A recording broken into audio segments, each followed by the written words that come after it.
Listen, I played in the NFL. I've taken enough shots to last a lifetime. And let me tell you this, taking a shot just to lose weight, that's not a smart play.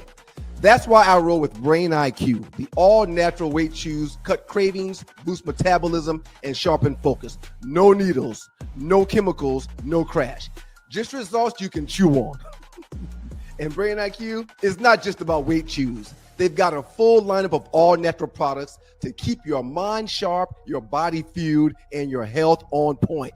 Skip the needles, choose natural. Order now. BrainIQHealth.com/REF/1LiveStew. Brain IQ Chews. Smart, natural, built for results.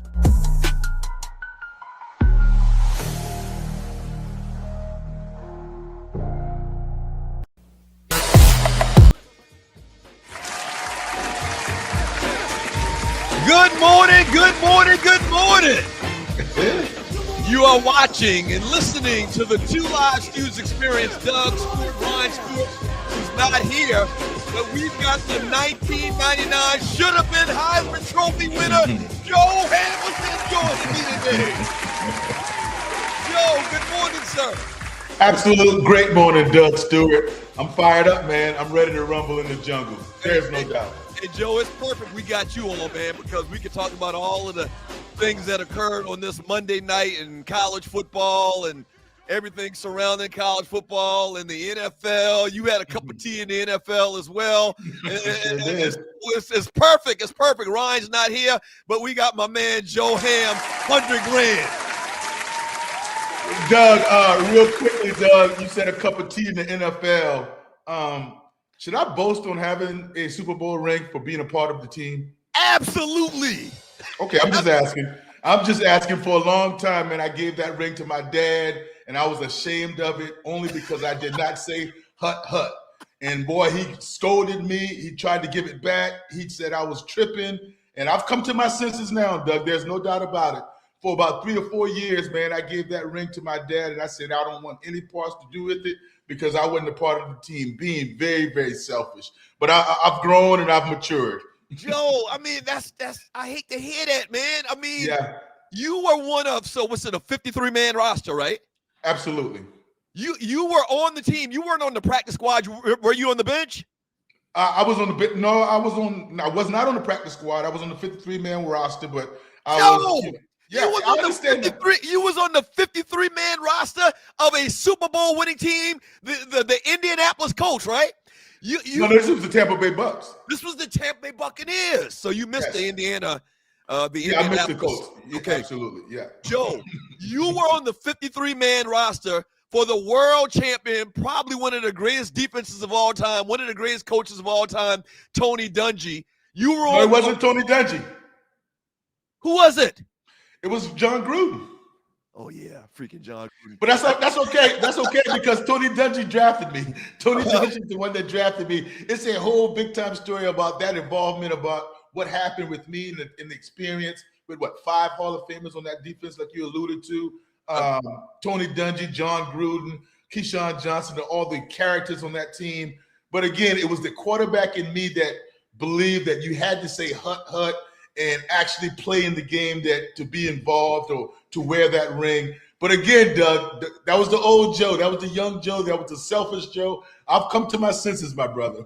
Hey, Joe, listen, man, I'm going to tell you, to say that you were on that roster, on the 53-man roster for the Tampa Bay Buccaneers, one of the greatest defenses of all time, damn that. Whatever. I'm going to give you a shot, though. Yes, sir. So, I transferred to South Carolina State. This reminds me. I transferred to South Carolina State. And back then, they had that whole thing where you had to sit out a year. Oh, yes. These young people don't understand how good they got it now. These cats is transferred. Like, it's unbelievable. So when I transferred to South Carolina State, I had to sit out, okay? That spring, after that 1 year I sat out, that spring, I came out and I was on the spring. I was playing spring ball with the team. That's when I tore my ACL, was in spring, okay? Mm-hmm. We didn't know it was torn at that point. That's another long story. But coming back into the season in August for 2 days, I came back on the field for 2 days. Long story short, 3 or 4 days later, I tore it completely. So I was done. So once again, didn't know it was torn completely, but I'm in the team picture. Okay? I'm in the team picture. So damn it, I was on the team. I don't give a damn what. Didn't suit up for the team at all. Didn't play a down of football for South Carolina State. But the way I look at it is I gave up blood, sweat, and tears for South Carolina State. They went on to win a national championship that year in the they used to call it the Heritage Bowl. And so, damn it, I'm on the team picture.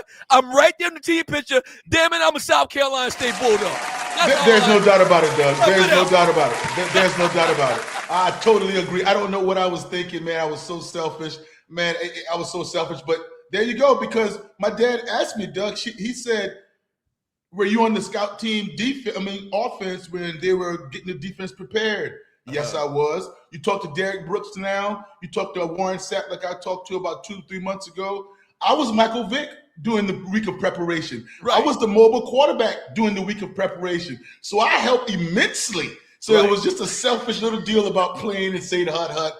But I'm back to my senses, my brother. That's what's up. All right, so a ton we got to get into. Fifth Down with Reggie Carson coming up a little bit later, where he's going to talk about the 5 biggest stories in the NFL. It really is going to kind of, what's coming up as well with that as well, since, the season pretty much is over. We only got 2 games coming up this weekend. Arley Report, entertainment news, last 48 biggest memes in the 2 Live Stews Facebook chat group over the last 48 hours. As well as we're going to get into the 4 biggest stories in sports this year. Joe, the NFL or the college football season is a wrap. It's always tough when we do these shows on Thursday. We do the shows on Monday and Thursday. It's always tough when we do the show on Thursday and something happened big on Monday night because it's been so many days. But we got to talk about it. I'm glad we got you here to talk about it. If you're new to the show, we are joined today by Heisman Trophy runner-up. He should have won the damn Heisman in 1999, Joe Hamilton. But we got to talk about what happened Monday night with the national championship game, Indiana and Miami. Indiana, everybody knows, they're the national champions. And it was an incredible year. Not just it was an incredible game as well. Came down to the very end, but it was an incredible year. So we're going to talk a little bit more about that. But Joe, I wanted to ask you about when you came through high school, you got to college at Georgia Tech. The main question I was thinking is, because all these guys are transferring once again and in and out of the portal, it's different today than back when you came through, because guys got recruited, they came in, they probably redshirted, they waited 2-3 years, and then they started their junior or senior year. That's not right. The way it is today. Like today, you're getting seasoned guys. We talked a lot about Indiana and the fact that they've got a roster full of 23 and 24-year-olds, where Miami had a bunch of young guys. So it's different today. Do you like what's going on with college football right now? Just a general question. Well, do you like what's going on with college football now, and the parity and the portal and NIL making everything kind of even? Or do you like the way it was where teams, they got guys out of high school, they recruited high school players, they nurtured those guys, they built those guys up over years? Or do you like it the way it used to be or the way it is now? Well, Doug, I don't want to contradict myself, but I love it. I absolutely love it. But right now, I don't like it too much because it's hurting my son. My son plays quarterback at the Landmark Christian School, and we've heard this entire season leading up to this national signing date that's going to be, 13 days from now on that Wednesday, first Wednesday in February. And wait and see. We're going to get our quarterback out of the portal. We want a seasoned quarterback. So now they're building their teams that way, and that the high schoolers are taking a little bit of the back seat because me as well, Doug, if you and I were coaching a team, would you rather go and get a high school guy that needs developing, or would you rather go get a guy that's been in the system and knows the college landscape, it's been the class, and a little bit more mature. So I think it's a big time mix. You have to have both of those things. But I love the way it's going now. Why? Because it's fair, Doug. It's fair. And no more excuses. And I'm talking about no more excuses now because what Indiana has done, because 2 years in a row, it was done differently. Last year, it was done by Ohio State, in my opinion, buying a roster, $20 million, and is well documented.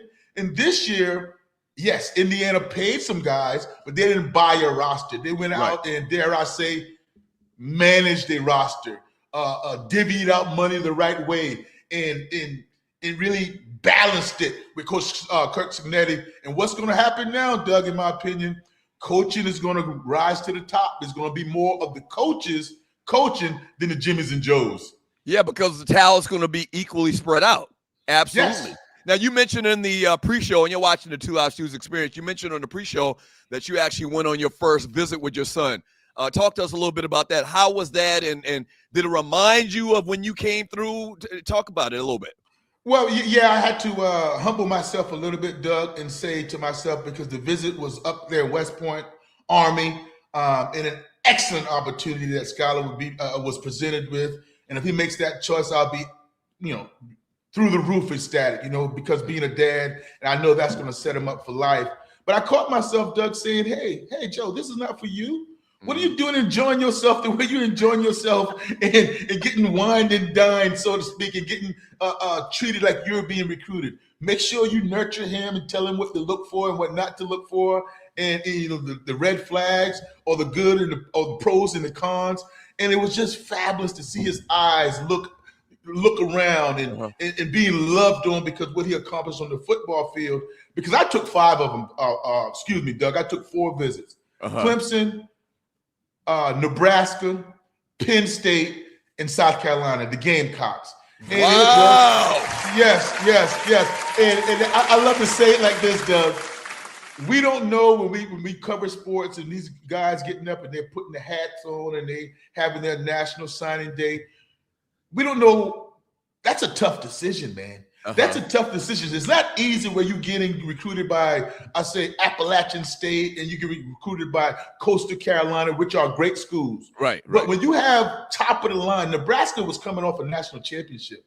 Penn State had just gone 12-0 with Kajana Carter and Kerry Collins. These guys in Clemson and South Carolina were hometown guys, and so you had to kind of maneuver that because you had some classmates and some professors wanting you to go to Clemson. You had the same thing that wanted you to go to South Carolina, so they're pulling in the same ways. So that decision is not always easy because you're saying, man, pick a school and let's go, man. What's the big deal? Because they are lying most of the time, and they're all saying the same thing, that we promising you the NFL, and we promise you a starting position, but you have to dissect it and you have to do your due diligence of going to the school or going to the coach. It's a very fine line, Doug. This is going to probably carry over in the next segment. But Joe, people that are watching right now that don't know your story, it's so fascinating where you came from to be recruited at that level. Now, I asked you during the pre-show, there was a guy that came out of your high school. If you're new to the show, Joe Hamilton's high school and the town he grew up in is next door to my hometown, Moco, South Carolina. Moco, South Carolina, Alvin, South Carolina. So Alvin is super small. There's probably, you said it was 700 people in the town? Yeah, we're a community. Well, I don't think we've got 1,000 Not people. really a town, a community. Yes, sir, absolutely. So there was a guy that came out of your high school that I started hearing about before you. His name was Cliff Dingle. Yes. I don't know how Penn State found Cliff Dingle. Like, why would Penn State know anything about a kid that went to Macedonia High School, which was what, 2A or 3A back then? 2A. 2A. Like, Yes. How did Penn State find Cliff Dingle, and then kind of lead us into how they found? Did that lead to them finding you? Georgia Tech finding you? Then the number 1 pick in the draft, Courtney Brown, who got drafted number 1 by the Cleveland Browns, came after you. Like, how did these big-time programs, you mentioned Nebraska and Penn State and all, how did these big-time programs find 3 guys that were upper echelon football players in Little Alvin, South Carolina? Like, what's the connection? You're giving me chill bumps now, Doug, just remembering it. Because of Berkeley High School. My high school was Berkeley High School. Yeah, where you and Stu went. It was Stratford High School. It was Somerville with John McKissick, the late great John McKissick. And what happened then is those guys knew Cliff Dingle, heard about Cliff Dingle, playing basketball. And they said, y'all might need to go down a couple more miles, which was 7 or 8 miles down, and check out this little high school that they have some athletes. And from Cliff Dingle being recruited to Penn State, that's when I was able to get noticed. Because remember, it wasn't Twitter. It wasn't any, phone and text. You had to go to the magazine to see who was top of the state. Street and Smith. There you go. And that's what got us on the map. And I'll tell you this, Doug. Courtney Brown, myself, Pearson Praler, that's a Super Bowl champion with the Virginia Tech. And on the other side of the break, I'll tell you how Alvin got on the map. Because back then, you couldn't find Alvin. When I was playing at Georgia Tech, you could not find Alvin, South Carolina on the map. Right. Wow. Okay, I'll tell you what. Hold that thought. When we get back, we're going to talk a little bit more about the national championship game and the Indiana Hoosiers, your national champions. Yes, we're going to talk about it a little bit more. I know you're probably exhausted because it's, kind of behind the times or whatever. But we're going to talk about it. I want to hear this fascinating story, continue to hear the fascinating story about Macedonia High School, which is now Timberland High School. The school combined with 2 other schools to make one school. So two rival schools. Right. So we're going to reminisce a little bit about that, but we got to talk about Indiana and what they did this year. Incredible season for the Hoosiers. Don't go away, all right? Sports Talk with Hot Sauce. Texas Pete Hot Sauce. The should-have-been Heisman Trophy winner, Joe Hamilton, joins us today. Ryan is out doing, I don't even know what he's doing, away he went or whatever. I picked my mother up from the airport, and she's kind of watching the children down there. Took her down there. I don't know what Ryan's doing, but he's not here today. He'll be back on Monday. But don't go away. A lot of fun, a lot of fun. Yeah, just a lot of fun. Don't go away. Two Live Stews experience.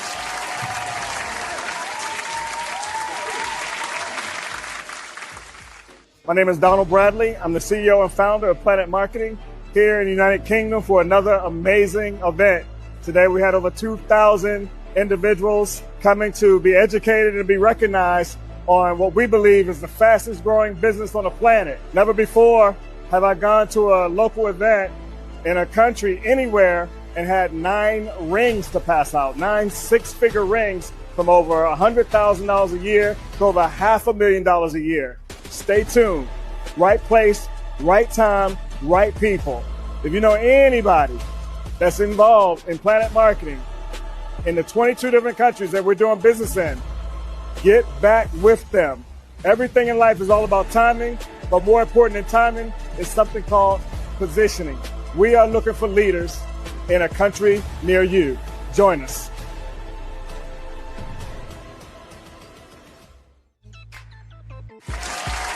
Welcome back to the show.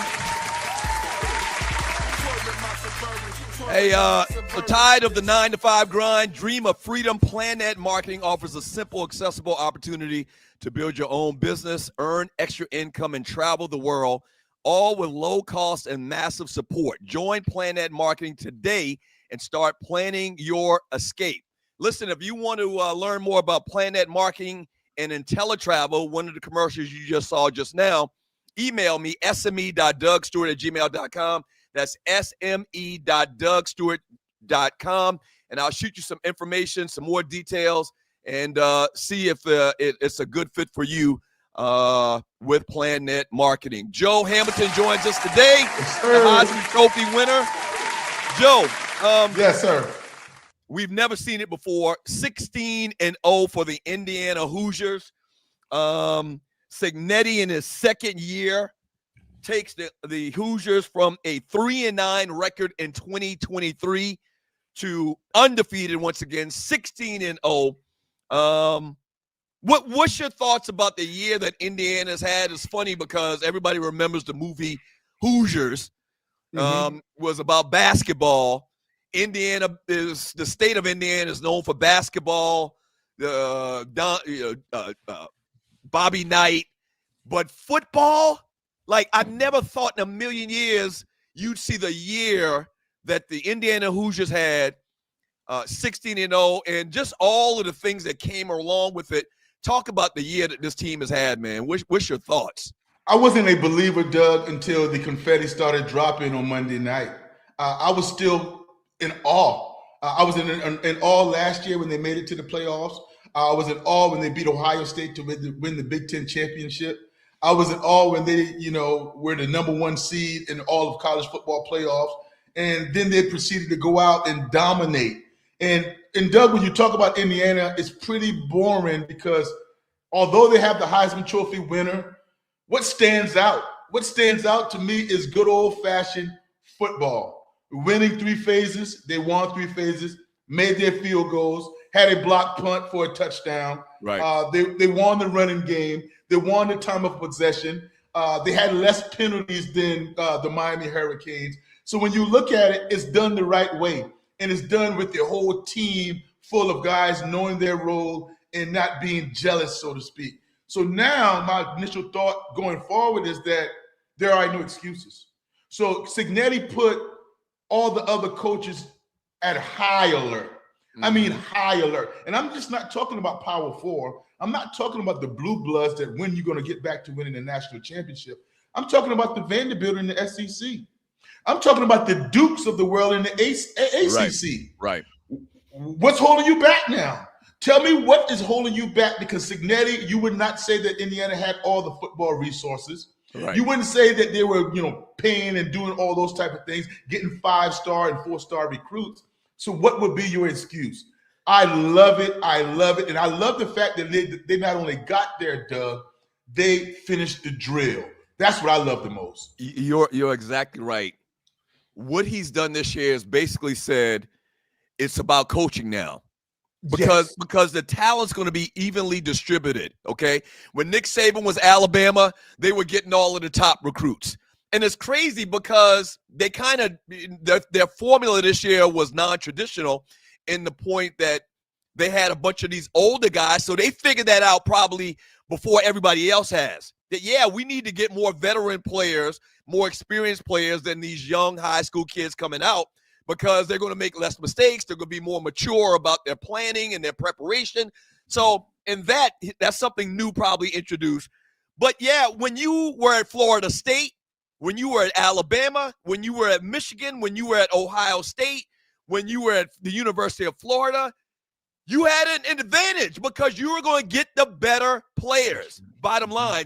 And because you knew you were going to get the better players, you as a program probably could get the better coach as well.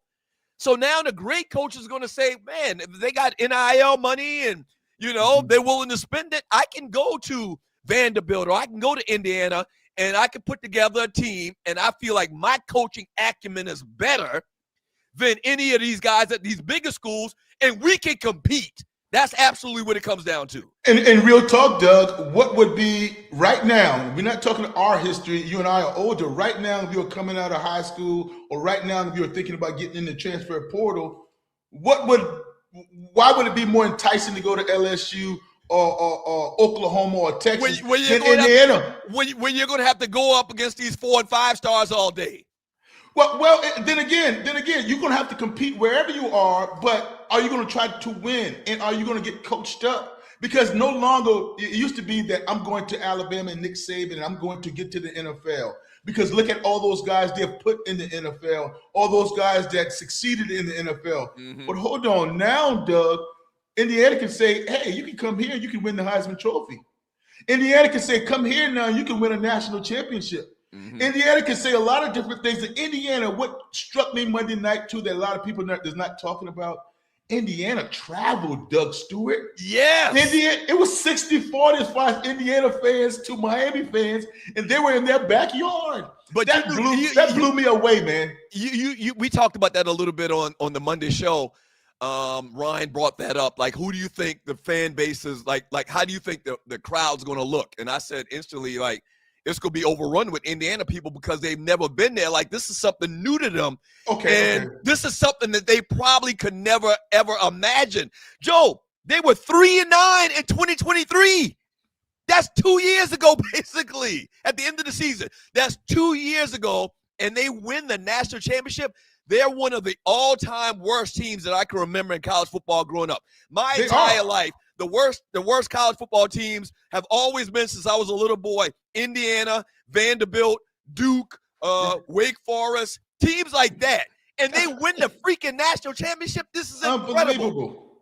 Unbelievable, Doug. And here it goes that I'll present you a quick question. Where do you place Curt Cignetti right now? Now, I know it's early. Some people would say it's early, but I just remind guys that last year, Indiana was in the playoffs. So his first year, they were in the playoffs. They won it this year, and we can all say it's because of coaching. Where do you put him? I'm talking about today's era. I know that Dabo Swinney has 2 championships. I know that Kirby Smart has 2 championships, national championships. But where do you put this guy, man? He has to go up there very, very high, in my opinion. And I love it. I love it. So let me get back to that, but let me read this chat message from L Melton 9663. Indiana literally has the most losses in college football history. No program has lost more games than them. Think about that. And then it's crazy because it's the total other opposite end of the spectrum for Indiana basketball.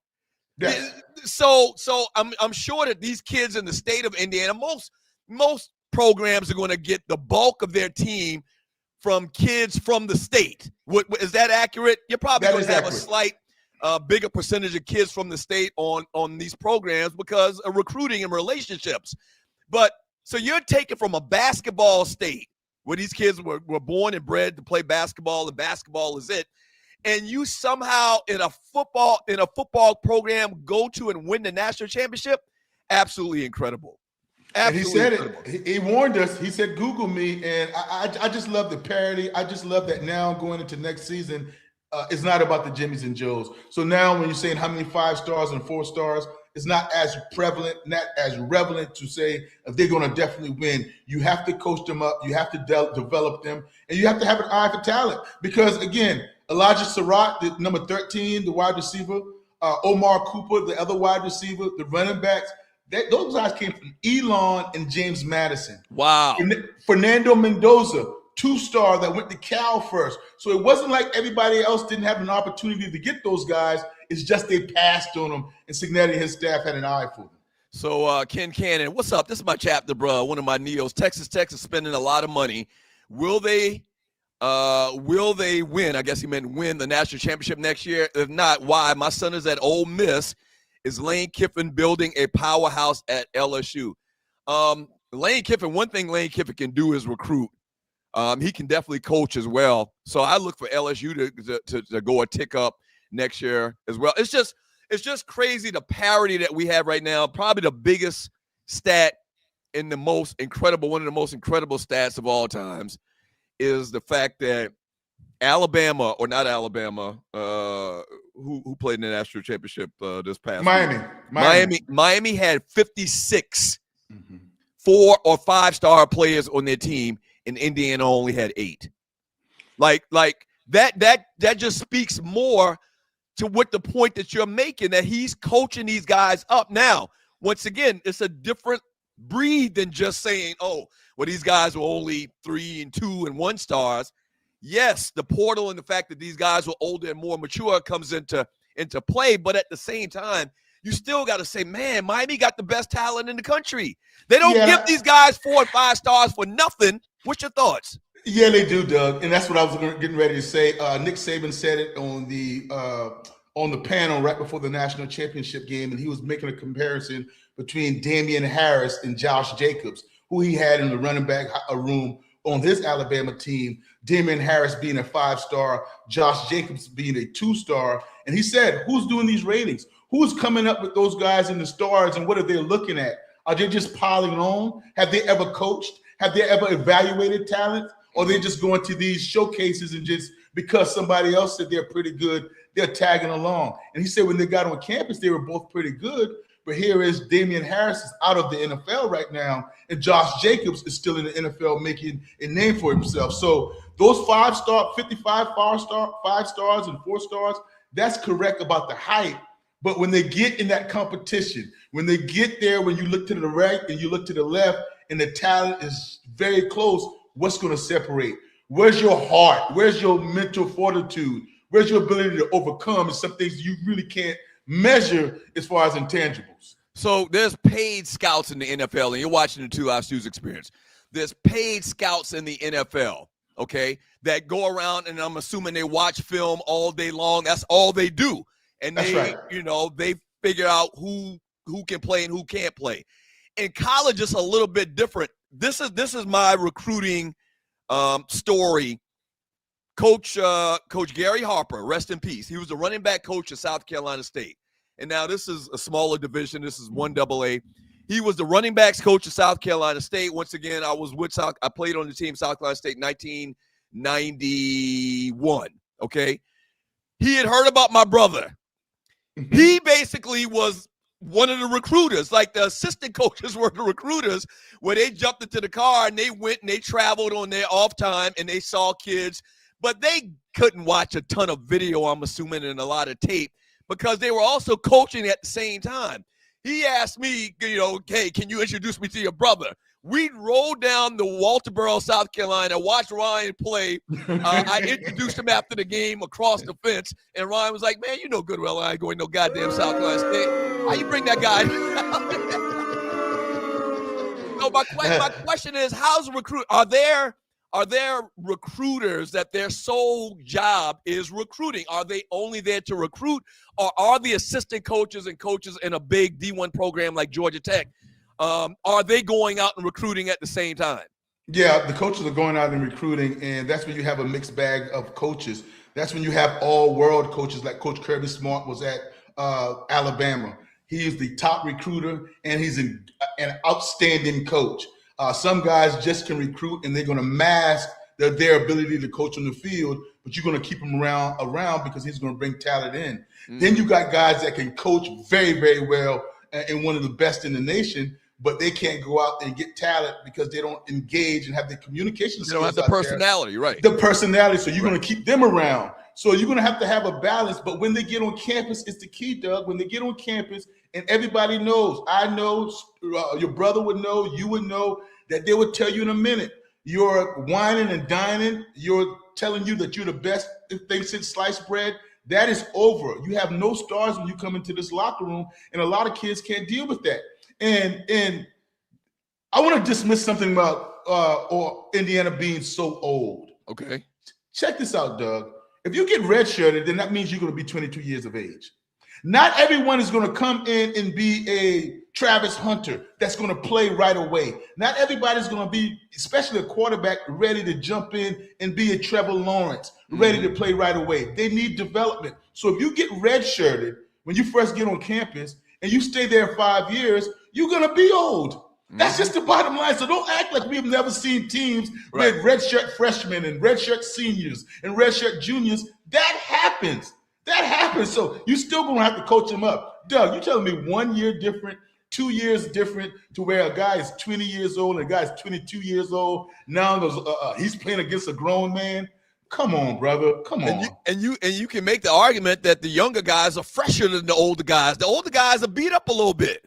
Yeah, but that's if you're in your 30s. But what's the difference between a 20 and a 20? Now, again, 17-year-old and 22, 23, I get it. But how many guys are Malachi Tony out there playing as a 17-year-old, 18-year-old and dominating? So that's the thing. Why can't you dominate like Malachi Tony if you have the skill set? So I don't quite get with the team that's older and they're dominating young adults like that.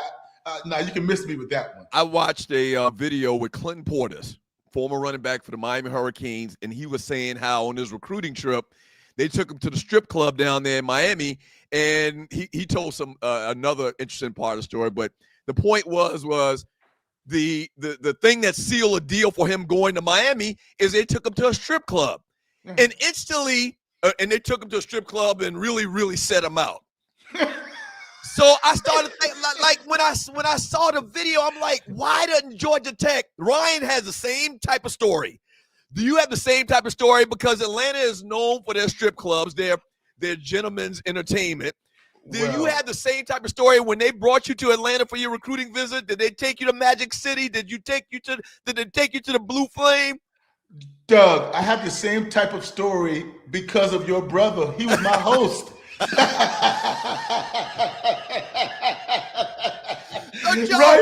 Ryan Stewart was my host when I came to Georgia Tech when I went on my official visit. He was the guy that showed me the ropes there. Yes, I had the same type of experience. It seems like that would be it. It seems like that's an excellent tool to recruit great players. Like, why would you go on a recruiting visit to Georgia Tech and then go to a recruiting visit at Georgia and Athens? And if you go into Magic City, you should go to Georgia Tech. Yeah, but that's a quick, real quick, Stu. Ryan, Doug. I'm sorry. That doesn't correlate because they're going to match you up with your host according to your personality. I knew Courtney Brown, the #1 overall pick from Macedonia, and when he came to Georgia Tech, they did not match him up with me. They had some other things for him to do because he wasn't that type of breed. He wasn't a guy that wanted to have that nightlife. He wasn't a guy that wanted to go to the shoe club. So you had to try to do some other things to entertain him. So you better know the players that you bring in on campus because you can run some guys off because that ain't their style. Right. Courtney not trying to hang out in Magic City. Ryan was like, they took him to Magic City. He was like, where do I sign? Where do I sign? Can you imagine? Yeah, I mean, that would have. That's all I need to see. Doug, I went to Georgia Tech and they were 1-10 the year before. So that tells you a lot. That tells me a lot. Yeah, that tells everybody a lot. All right, man. Congratulations to Indiana, man. I know one person, or I know two people from the state of Indiana, and they got to be so proud. You're right. The huge following they had at the national championship game down there that came to Miami. That was a once in a lifetime thing that those people probably thought they'd never see in their lifetime. Shouts out to them, man. Congratulations to Cignetti and the squad. They did their damn thing. You got to give it to them. Now the question is, was it flukish? Well, we'll see. We'll see. We got next year. All right, when we get back from the break, Fifth Down with my man Reggie Carson talking about the 5 biggest stories in his mind coming up in the NFL this weekend. So don't go away. Stay tuned. Stay right there. It is the Two Live Stews experience. Yeah.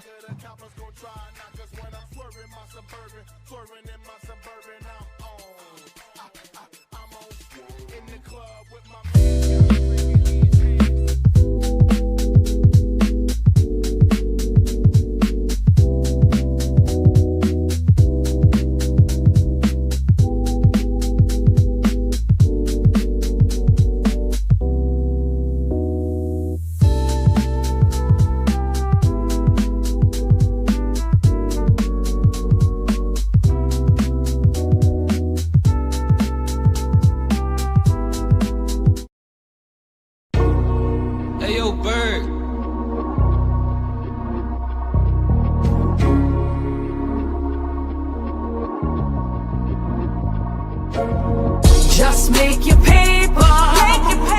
Any way you choose. But understand the rules. If you get caught, you lose. You can move a stone. You can move a key. You can move a pound or two. You can move some speed. You can. There he goes. Welcome back to the show. Doug Stewart, Ryan Stewart, Joe Hamilton filling in for Ryan. My man Reggie Carson joins us with the Fifth Down. Yay! 5 biggest stories in the world of the NFL coming up this weekend. Team, we bring you on to talk about the NFL, man, but give your thoughts about Indiana National Championship this past Monday. What are your thoughts? Why are you throwing it to the Hurricane fans? It just twisted and torment me, baby. Well, I'm a Hurricane fan too, but like I said in the last segment, I mean, it's just an incredible story. I got much respect for what they did this year, and I'm sure you do too. Look, much like what Joe just said, I didn't believe what my lion eyes were telling me the entire time. The whole time I kept saying, but it's Indiana. Right. It's Indiana. Right.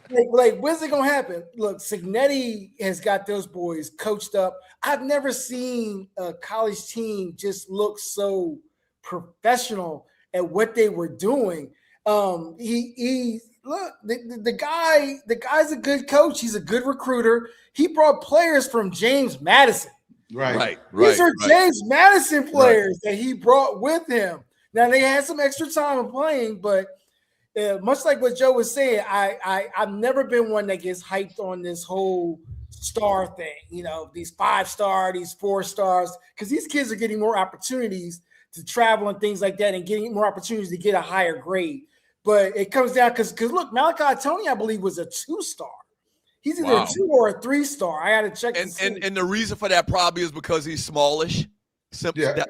That's it. But that doesn't measure your heart and how much of a freaking man, a beast you are, though. Right. But Doug, at the beginning of the year, I told you and your brother about a kid from South Florida named Malachi Tony before the season even started. Right. I said, like, look, man, this guy, if he keeps playing, he's going to be a Heisman Trophy candidate in 2 years. Now, I did not know he was going to show out this year. Right. But yeah, he was all world in South Florida. Yeah, absolutely. Talking to Reggie Carson with the Two Live Stews, the Two Live Stews Experience. 5 biggest stories coming up in the NFL this weekend. Reg, give us your number 5 story. Well, number 5 is it's the coaching carousel. You know, McDermott is out. Possibly Dayball is coming back to Buffalo, and it's just the coaching carousel and seeing what actually works with stability. You used to be able to have a coach that would be there. You could build your program. You had a stable program. You knew what type of draft picks would be coming in because you wanted to fit that coach's scheme. Now it's just willy-nilly. We've never seen anything like this. In fact, last night I was hanging out, and this guy was asking me, well, who do you think is going to get fired next year? And I was like, next year? Well, hell, we still going in this season. Right. We got like 6 or 7 jobs to fill still today. Right. So, I question giving coaches the same opportunity that you would give first-round draft pick quarterbacks. You have to build a program and have some type of stability. I don't think any of us saw McDermott getting fired. But, I mean, maybe there's some truth in what's happening because, you know, there was the whole situation with him and Keon Coleman, and a lot of people were asking questions about that. You know, how's this guy healthy scratch? What are you doing with this kid? Well, here's my deal with it, Reg, a little bit as far as McDermott and the Buffalo Bills. It shocked me as well, but I quickly came to the conclusion that it's Super Bowl or bust. Right. The owner said Super Bowl or bust, and I also liken that to John Harbaugh and the Baltimore Ravens. Yeah, it caught us by surprise, but in-house they said that when are we going to be able to get over the hump and win a Super Bowl? Yeah, you can win a divisional round, wild card round, but these situations now, time is passing us by. Time is passing us by, and you're not getting it done, and we have to move on. Do I agree? No, I disagree wholeheartedly because now Sean McDermott and John Harbaugh. Now John Harbaugh is off of the coaching carousel, but who's a better coach than McDermott now? That has wins. Now you have to go and hire guys that didn't have wins or failed elsewhere. This is a successful coach that got fired. Yeah, and I think it was Dan Campbell that said, you know, last year he was like, man, the lines are this thin. Like, it's hard to win in the National Football League. It's hard to win playoffs. It's hard to win a Super Bowl. So I understand what you're saying, Joe, and I totally agree with you. This goes back to what Anabakupo said that one time, which is like, you know, we still had a great season. We didn't win the NBA championship, but we still had a great season. And I know it's Super Bowl or bust. I know a lot of owners are thinking that, but come on, man, you got to give these guys an opportunity. This is the greatest team sport of all time, and it takes the entire team to win a championship, not just one player. Talking to one-time Fox contributor Reggie Carson with the Two Live Stews on his 5th down. Give us your number 4 story, Q. That's the playoffs, baby. Playoffs. Are you talking playoffs? Seattle versus the Rams. Of course, the Rams are now traveling up the road. They're going to Seattle for the NFC Conference Championship. I'm actually looking like I'm a believer in Matthew Stafford from Georgia. I'm a huge believer in Puka. Now, it took me a long time to give Puka his due. Puka is the damn truth. Right. Yes, absolutely. Yes, sir. So is, and of course, Devontae Adams, which is probably he might go down as top 15, top 20 wide receivers of all time when everything is said and done. Having those weapons out there for Matthew Stafford is definitely something that I think that the Rams have an opportunity, even though Seattle's defense is a beast. The Rams have an opportunity to sneak one and get into the Super Bowl. And then you go across the land to the other game where the Patriots are now coming into Denver. But Denver doesn't have Bo Nix, y'all. There's no way. Bo Nix is out. Bo Nix is out. And Stidham is stepping in. Now, this is not Nick Foles, my Philly fans. This is not Nick Foles, who had that previous starting ability. This is Stidham. Right. Now, Joe, you're a former quarterback, and you played in a system, and you were a backup quarterback at the height. Right. Coming in, what's it like? What would it be like coming in for somebody like Stidham trying to replace Bo Nix in the scheme of play? Reggie, anything is possible, but I have to say he doesn't stand a chance. Okay, I'm just being real with you, and because Reggie, this is not like Davis Mills with the Houston Texans. He hadn't played in 3 years. 3 years. Right. So now think about getting the speed of the game. He hadn't been tackled in 3 years or 2.5 years. So the bullets haven't been flying. You can have all kind of practice schemes and segments and periods the way you say, hey, touch him up a little bit, but you know he's not going to the ground. So that is why, yes, he will be prepared. Yes, Sean Payton's going to have him, just a package that's going to make him feel comfortable. He's not going to make that kind of mistakes, but how are you going to score if you're going to play timid? So I worry about the game speed and him adapting and how quickly can he adapt not playing football in a long time. Yeah. You think they're going to blitz him all game? They're going to blitz him all game because you have Gonzalez. You have a total package with the Patriots. You can rush with that front seven or the front four and leave those guys on man-to-man in the back end. And when you have those guys back in, it can confuse them a little bit, mix-match the coverages.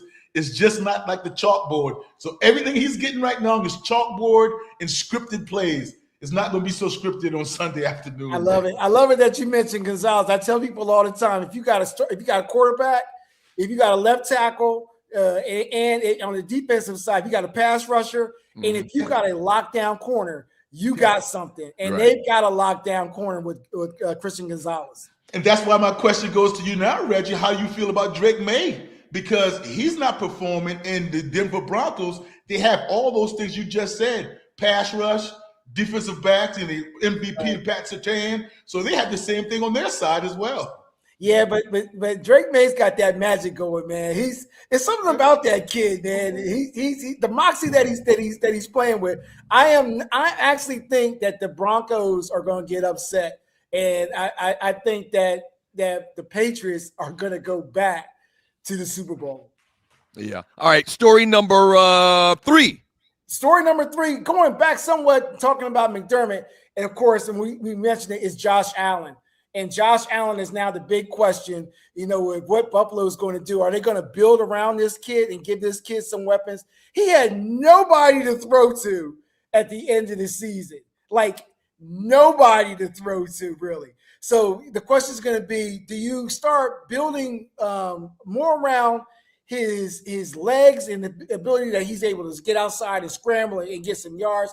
Or do you want to put him in a situation where you're trying to protect his career? There's some talks right now out of Philadelphia that A.J. Brown might be getting shipped to Buffalo for a first-round draft pick at the beginning of next year. Of course, it's still going to be a salary cap hit, dead cap hit to the Eagles, but I think it's a win-win situation. It definitely, if you can give Josh that number one true blood receiver out there on the outside.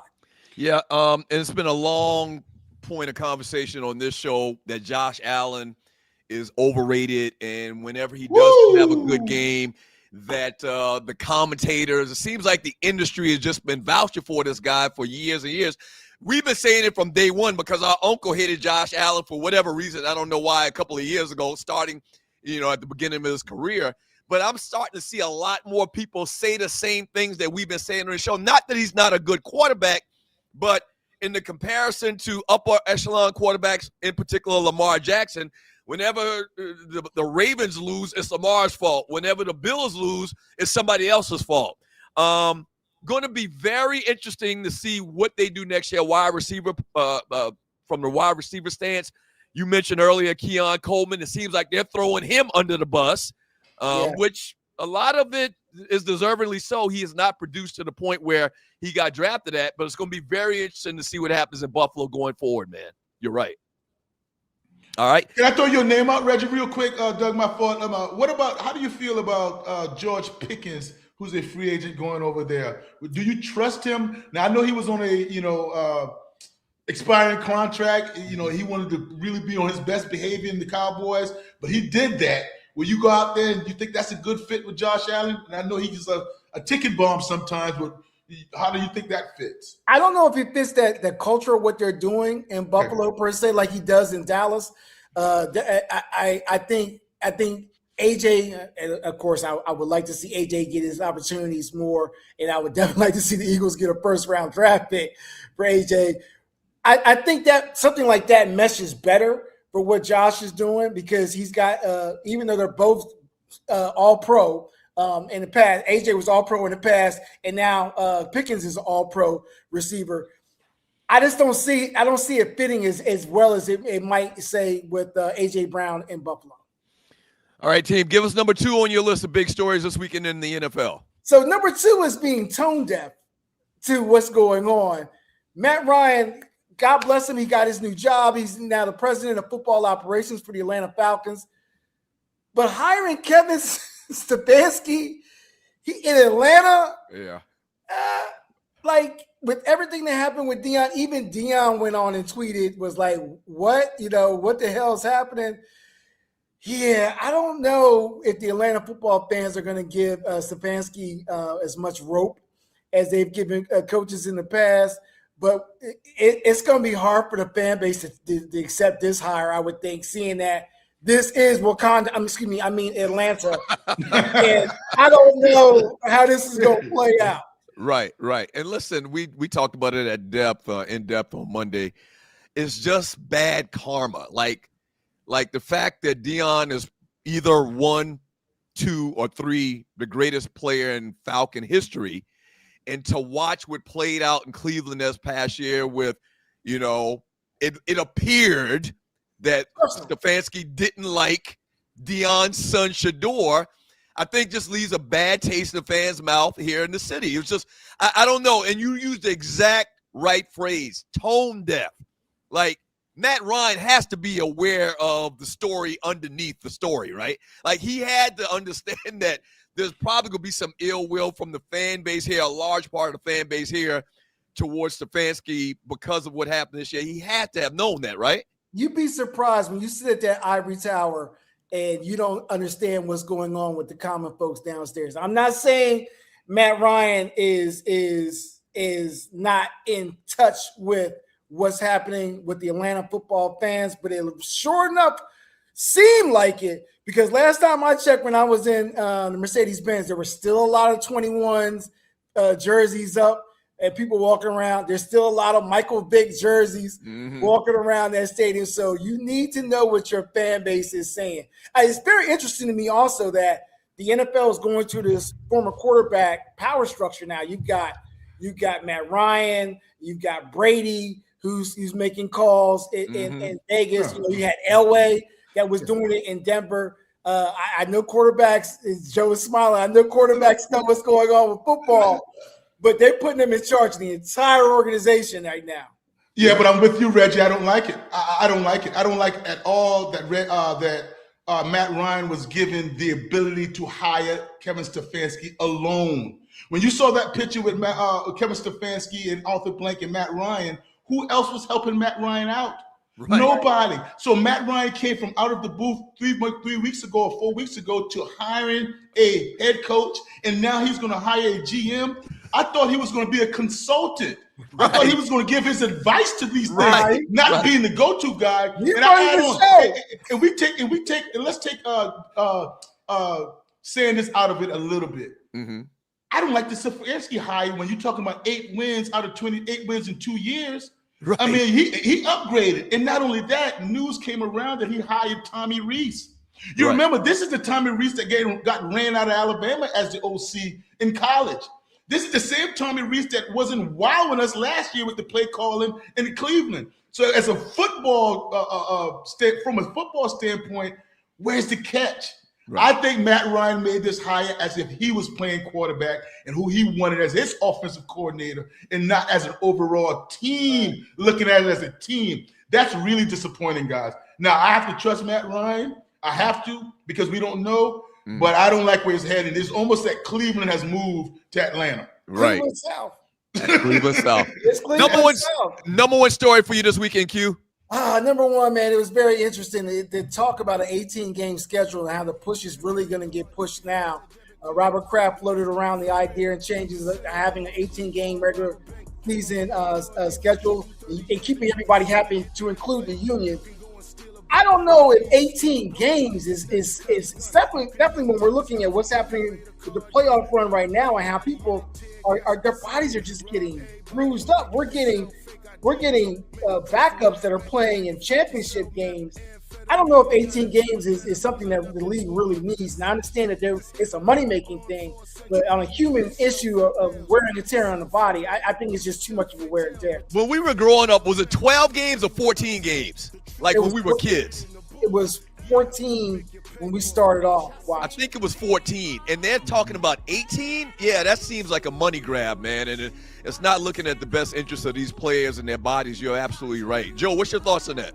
There's no way the NFLPA can allow it. Right. That's what I think of it. There's no way when it comes down because the owner's going to want it. The owners are going to make money, and the players are going to have to reject it when you talk about the leaders of each team. They can't allow that to happen. No way. Hey, Reggie Carson with his fifth down. Q, we appreciate it. We'll see you next week. All right, when we get back from the break, we will have the Arlie Report. Arlie Michelle coming on to talk some entertainment. Don't go away. Sports Talk with Hot Sauce. Texas Pete Hot Sauce. It's your boys, the Two Live Stews. Shouts out to 107.5 WGPR in the D. Shouts out to y'all, man. Thank you. Don't go away. Two Live Stews experience. Yeah. Being stranded on the side of the road, y'all, in Metro Atlanta is very, very stressful and it's dangerous. Bay 11 Towing is who you need to call. Bay 11 Towing's response times always outpace those national brands. I've been beside the road in Atlanta before, and when you're waiting for hours on a tow truck, it's not cool. Bay 11 Towing says they get to you faster, and they're more cost-effective and efficient while doing so.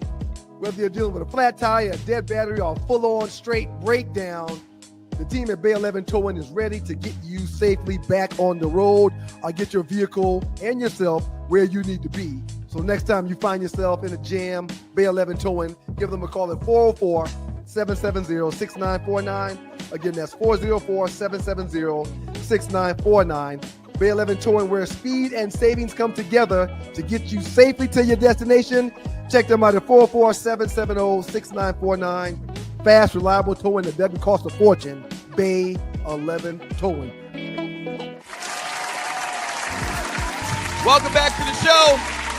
Doug Stewart, Joe Hamilton, joined by Arlie Michelle. Arlie, good morning. How are you? Oh, my goodness, I'm here. That's all I got. Good morning. Good morning, Arlie. Hey, Joe Hamilton, how are you? Outstanding. Hey, he's always so just like, I'm going to start using those kinds of, what they call superlatives? Adjectives. We'll call them adjectives. They're adjectives. I'm talking about superlatives. Lord, I went back to high school. Yeah. I'm outstanding. I'm gonna pick one. I'm not gonna do outstanding though. How are y'all this morning? We are Doug, fantastic. you? I'm fantastic. Oh, he ready for the weekend. It must be a low country thing. We're very positive early in the morning.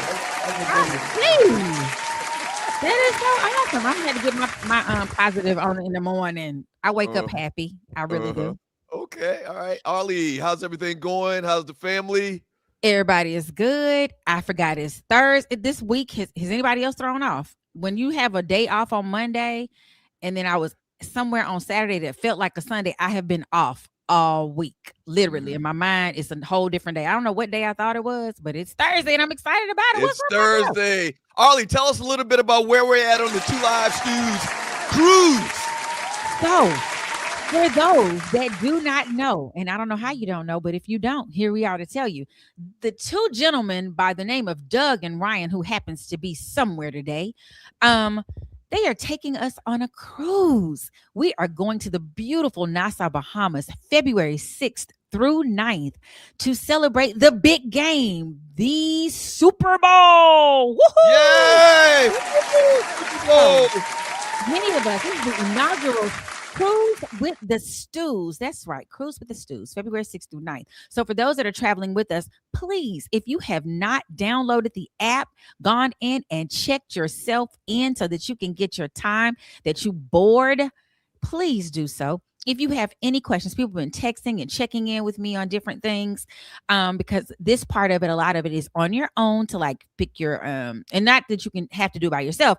Reach out to me and I can help you understand what packages you're picking. If there are any extra excursions you like, you can do all of that through the app. There are a few things you have to do with me, but if not, get to checking in, everybody. Woohoo! We're going to have so much fun on the big water. On the big water, absolutely. All right, Arlie. Entertainment news. What you got? So first up, as everyone knows, we want to say the Stews crew. Oh, I got tongue tied this morning. The Stews crew wants to wish everybody who has birthdays the month of January thus far and coming up, happy birthday, happy anniversary, happy bar mitzvah, happy whatever you celebrate. Happy. Woohoo! Happy birthday. That's right. And we have a few birthdays that go out today. Doug, what you got? Happy birthday to you. Happy birthday to you. Happy birthday. Who's laughing? Birthdays aren't funny. Birthdays aren't funny. I didn't tell a joke. Happy That's birthday. right. You didn't tell one of them Ryan jokes. I've been every time my feed. This is an aside. My feed pops with these crazy little. Have you seen these little aliens that tell these jokes? What do you call a man that doesn't? Right. They keep now that I pick at Ryan. Now I'm getting all these crazy jokes. I was like, no, stop it. Algorithm. Oh my God, it's listening very hard. Now I'm probably gonna get something else crazy. We want to say happy birthdays. Do y'all know who Jeffrey Allen Towns is? Jeffrey Allen Towns. Who do you No. think that is? Well, that is one better known as DJ Jazzy Jeff. Oh, happy birthday, Jazzy Jeff. 61 years old, y'all. Jazzy Jeff is 61. Every time I do these birthdays, I have either I figure out somebody that's gone on to glory that I didn't know, or it's somebody that's far older than I want them to be, which means clearly I am far older than I want to be at this point, but I'm grateful. So yes, DJ Jazzy Jeff of the famed group duo with Will Smith is 61. Former NFL running back for the Baltimore Ravens, Ray Rice, turns 39 today. Happy birthday to him. Yes, he just kind of. Well, you remember he had that whole I know controversy. He punched the chick in the mouth. His wife. His wife. Was his wife. Yeah, that was His wife. terrible. Yeah. In the elevator, and his 6 years, that was it for him. And then I don't know if y'all remember this rapper, Silento, watch me whip. Watch me Yes, whip. yes, I remember that song. Yes, Watch me yes. whip. That's his only song. Right. Yes, because I know. bless his little heart, he is serving 30 years. We talked about this last year. He got sentenced to 30 years. Mental health issues, ended up killing his cousin and then trying to hide the death. This was just last July. So he is 30 years, but he will turn, bless his heart, he's celebrating his birthday, his 28th birthday in prison. He was sentenced back in July. So yeah, stuff be happening. We don't know. And did y'all know that Afeni Shakur was gone on to glory? Yeah, I Tupac's knew mama. that. Yeah. I did not remember that. You know, their names pop up every year. And then when you go to try to see how old they are, I was like, she died in 2016. I didn't remember that. Mhm. Oh my Yeah. God. Oh, Clarence Stu 42. Happy birthday, Cuzzo. Can I tell you, y'all schools are everywhere. I mean, y'all got cousins, these Rivers and Stewarts, I tell you, everywhere. And I want to say happy birthday. Tomorrow will be, not tomorrow, 23rd. Lisa Wu, one of my girls, we did a play together. Me, Ryan, her, what's that child? Dorsey Levins, all of us want to play. So shout out to Lisa Wu, who has a birthday coming up. Kenya Moore, bless her heart. Tatiana Ali, Sleepy Brown, who we love, David Diggs, all these wonderful actors have birthdays coming up over the weekend. So shout out and happy birthday to them. Shouts out to don't tell Doug I'm driving, y'all. Yeah, Hey, you shouldn't Red be driving in Poodle. Texas. But her hubs, Red Sick Poodle's husband, happy birthday to you. Tell your wife to stop driving in Texas. All right? Hey, Happy birthday, Clarence. That's right. Okay. Yes. Don't tell Doug you're driving because now he is calling the popo. If you see him leave the screen, or he might be texting him. He probably has a number in his phone.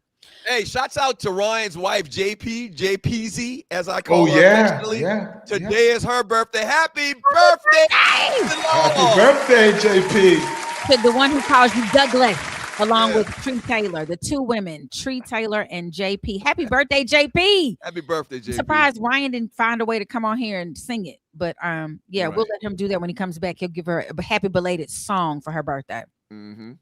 So, y'all, first up, I really have been trying my best not to give any airplay to Nicki Minaj and all the sillies that she's doing. But now she is just can't keep herself out the news. She is having a big homophobic back and forth with Don Lemon. And Don Lemon, you know, is for the itch. He's ready for the sugar honey iced tea all the time. Mm-hmm. So apparently, to give a small backstory, Don Lemon does a report in, Minneapolis is on fire right now, Minnesota, the state, after the killing of 2 people there, ICE raids, all this kind of stuff.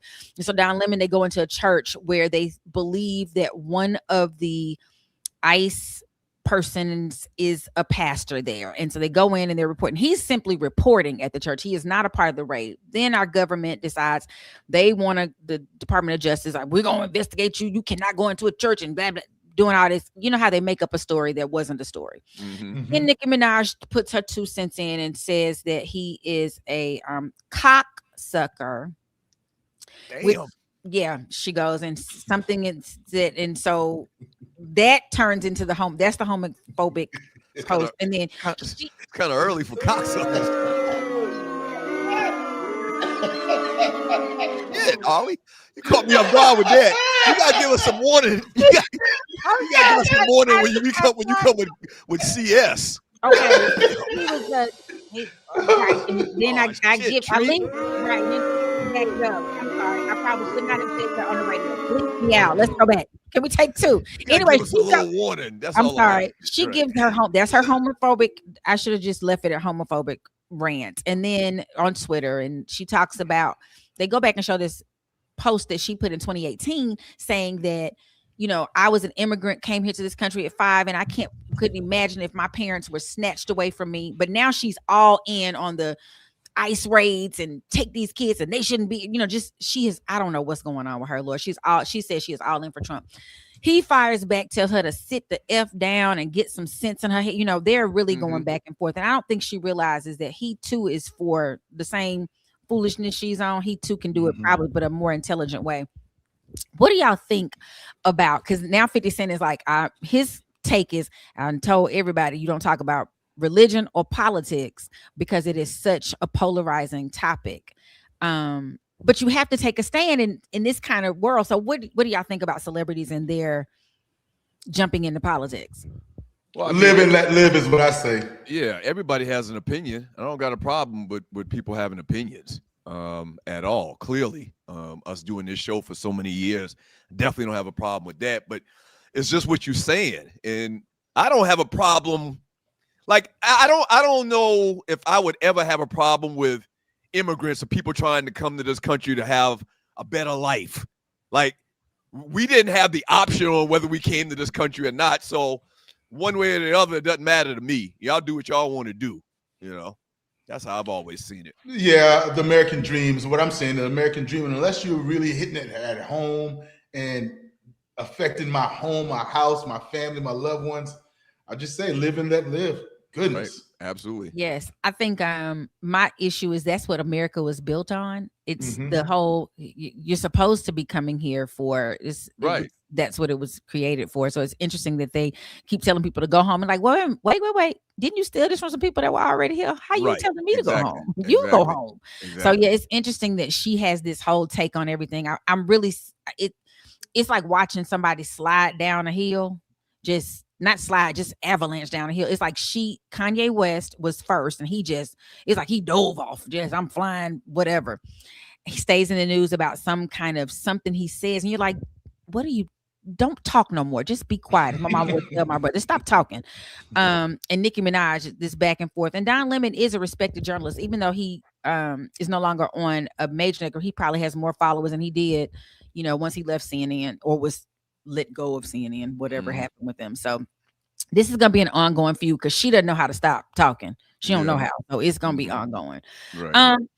To some more happy news, Kenan Thompson and Kel Mitchell. Y'all know they have been, the twosome for many, many years. They're about to do a comedy horror show. They just announced that will not be just a one-off that they'll do for Amazon. So it's going to be interesting. I didn't watch The Good Burger. I remember they had that on one of the shows, All That, I think it was, Welcome to Good Burger. And they had that little thing. And They actually had a movie. Right. they had 2 movies that were there, and they're talking about doing a Good Burger 3. They said they've sat down. They're not going to make people wait 15 years for it.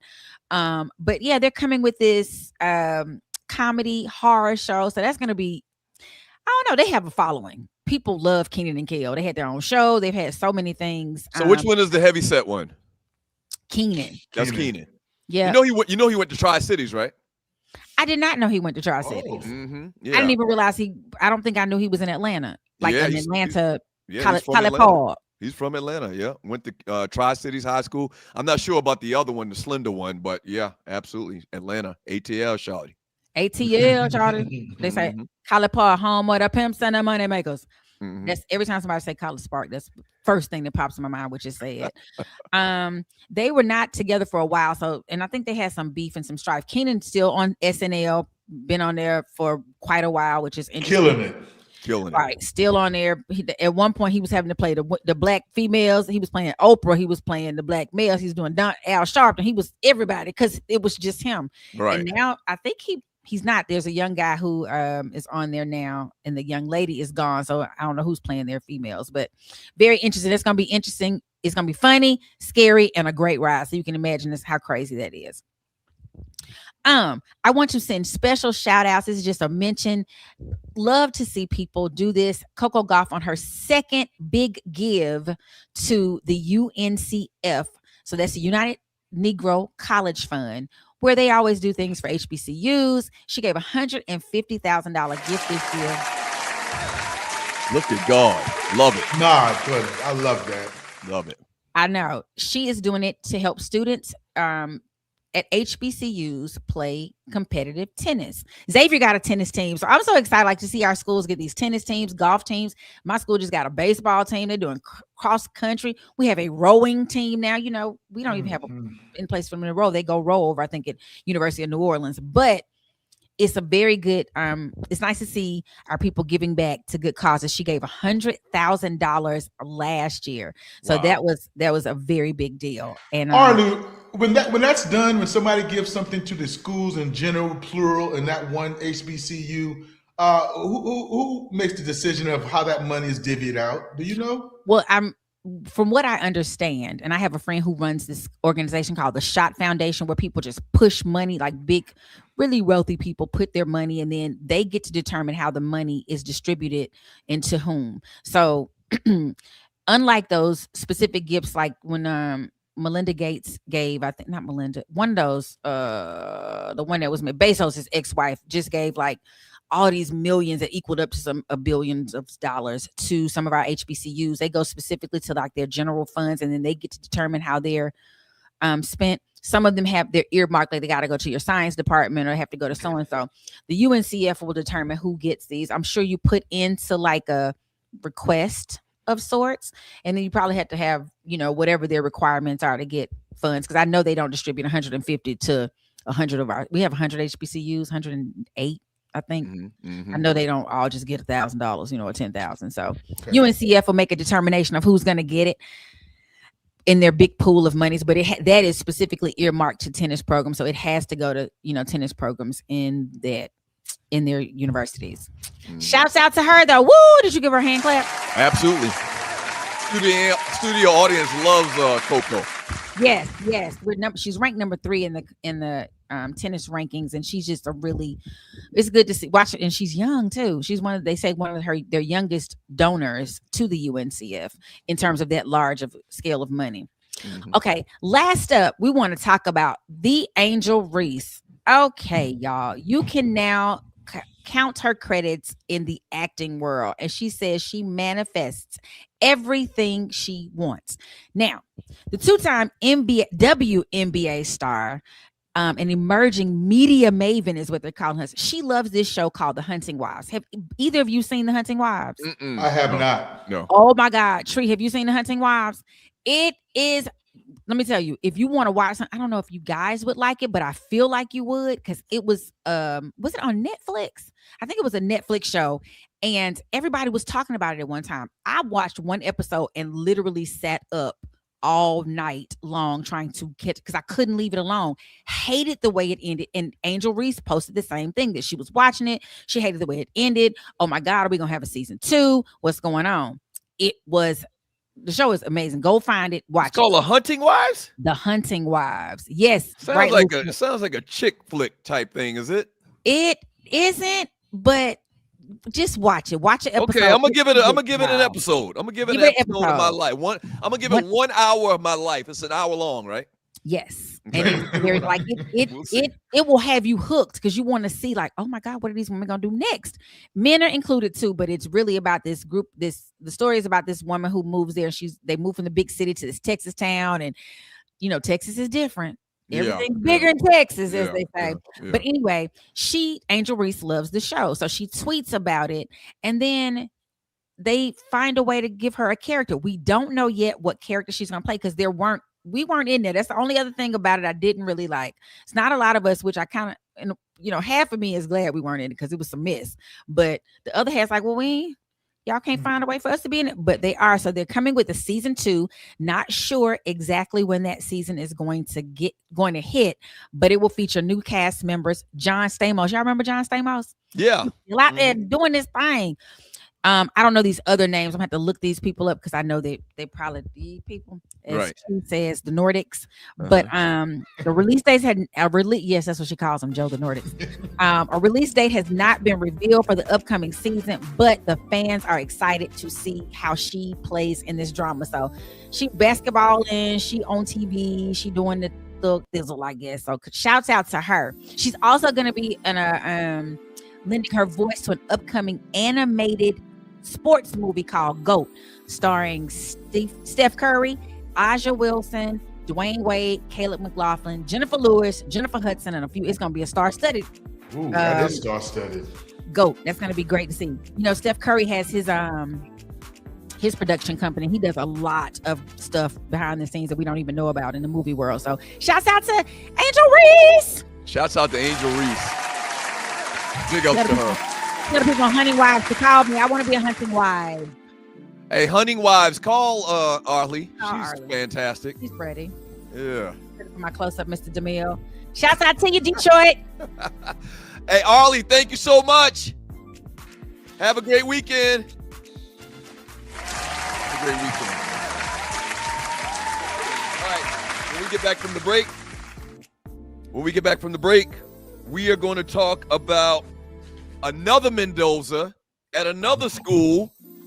But first, we have classic TDSS. All right? If you used to listen to the Doug Stewart Show years and years ago, we got some classic clips. It's in particular talking about boiled peanuts. You'll understand. All right? Don't go away. All right? Sports Talk with Hot Sauce. Shouts out to WGPR 107.5 in Detroit once again. Don't go away. 2 Live Stews experience. Listen, I played in the NFL. I've taken enough shots to last a lifetime. And let me tell you this, taking a shot just to lose weight, that's not a smart play. That's why I roll with Brain IQ. The all-natural weight chews cut cravings, boost metabolism, and sharpen focus. No needles, no chemicals, no crash. Just results you can chew on. And Brain IQ is not just about weight chews. They've got a full lineup of all-natural products to keep your mind sharp, your body fueled, and your health on point.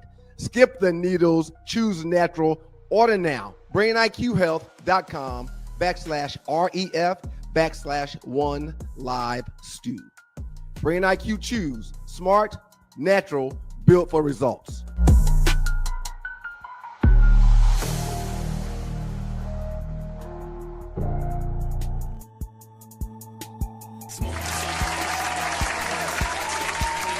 Welcome back to the show. Doug Stewart, Ryan Stewart. Ryan is out today. Thank y'all for joining your boys. We got my man Joe Hamilton. Should have won the Heisman Trophy back in 1999. There it is. Yeah. Hey, listen, do us a favor. Hit the share button. Like the show. It's very important to like the show. Hit the like button. Also hit the share button. We would greatly appreciate it. And also, one last request. If you'd like to donate to the show to help us keep the lights on, we would appreciate it. Look to the bottom of the chat to the right. There's either at the point you're watching it, a $ if you're watching live, or a heart symbol if you're watching the replay of the show. Click on that and donate to the show. $1, $5, $500, $5,000. We would appreciate it. Thank you, thank you, thank you, thank you, thank you. We're going to read Super Chat later on in today's show. So stay tuned for that. All of the people that donate will definitely read your chat messages as well as some other chat messages as well. Hey, listen, do you love to travel? Make money traveling with IntelliTravel. Become a home-based travel agent. Book dream vacations and earn commissions from anywhere with expert training and top suppliers. Turn your passion into profit with IntelliTravel. Your journey to a flexible, rewarding career starts now. If you want to hear more about how you can book your own travel, book travel for others, vacations, family reunions, etc., email me, sme.dougstewart@gmail.com, and in the subject line, put travel, and I'll shoot you more information and get you up to date on all of that and all of the possibilities. All right, so we have a classic stew. It's not classic stew. What are we calling this, Tree? What are we calling this? We're calling this, classic TDSS. Classic TDSS from the Doug Stewart Show. Big controversy, Joe. And you'll understand what you hear. It was a big controversy. Yes. It was nothing like Tree and Walter tried to portray. So here it is, classic Doug Stewart Show. Here it is, classic. The best of the Doug Stewart Show. I'd been talking about red rice, frogmore stew. Another one on the list, on number 13 on this list, is peanuts taste better boiled. Yes.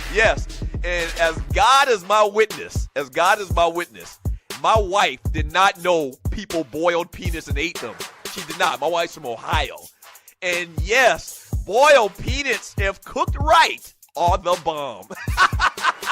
Sports talk. Straight, no chaser. All right, so I got to clear something up.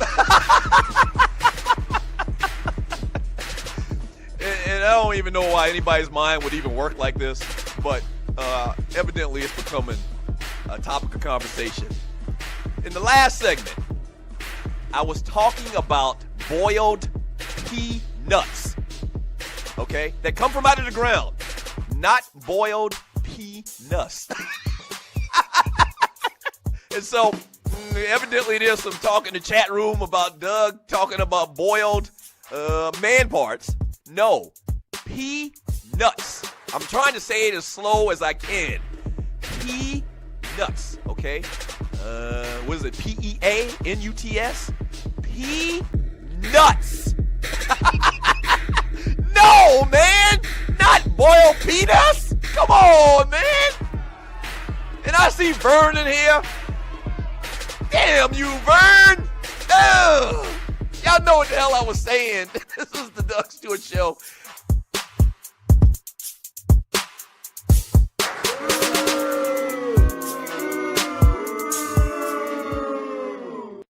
I'm sorry, Doug. That's not even close. That's not even close to being a joke. That's not even close. And I hate to be the bearer of bad news.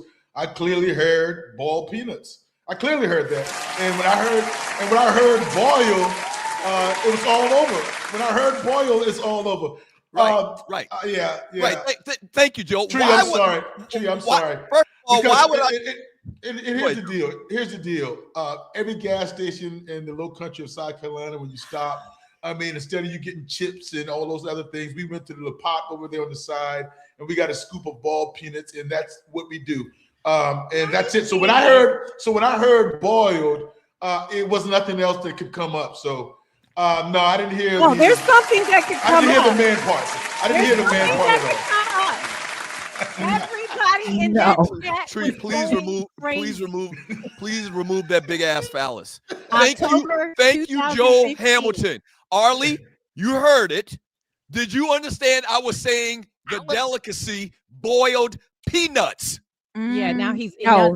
You have a T. When Joe said it just a minute ago, he added he was like peanuts, but yours clearly sound like phallus. Everyone heard it. I heard that, but the first time, then when you came back, you like reiterate, like no, here my T. And Joe actually said it also before he added the T. Yes. Douglas, Once you're again, enunciating. I'm proud of you, but you said boiled Arlie, peanuts. so let's make sure we understand this. Tree is from Detroit, Michigan. Yes. Arlie's from where? Mississippi. Mississippi. But I grew up in Atlanta. We have a very, very distinct. They call it Geechee. We have a very distinct dialect where we're from. That's right. When I tell you boiled peanuts have been a delicacy that I've known since I was 5 or 6 years old, y'all never heard of boiled peanuts. No, we have. Oh, We do. okay. Yes. Hopefully. Wherever you Tree travel, that's a never Southern heard of it. thing, Tree too. never heard of boiled peanuts. I'm from the South. Ain't much they ain't boiled and cooked in the South. thank you, Rel. Thank you, And Rel. not only boiled peanuts are delicious. You need to try it if you're watching and listening to this show and you've never had them. They actually sell them in a can. I can't remember what the brand name is. You can go to the grocery They do. store, and maybe in Detroit or one of the northern cities, they may not sell us in their grocery stores up there. But any grocery store in the South, you can go on whatever aisle that the canned goods are on, and you can find a can. The can is yellow and green. Once again, I don't know the brand, and it's boiled peanuts, and they're delicious. We have a newbie. We have a new listener. She says she's from New Orleans, and I'm sorry, I don't know if she or a female or not. Whoever this person is, they're new, and they clearly also. But it's okay. It's okay. It was a class. We got a whole bunch Sounds like, and what he's talking about is different. It's because of the Geechee and the Gullah accent. I know. That's it. I mean, I've been here so many times as far as what'd you say? We said it together. So, I mean, I got your back, Doug. I got you. We do that. Thank you, Ollie. Thank you, Tree. Thank you. All right, so that's cool. Tree says she's got like 40 different clips from the Doug Stewart Show that we're going to sprinkle into the show at some point. So good stuff, Tree. You're doing great producery. Thank you. And so, Joe, man, Mendoza's. Yes. Okay.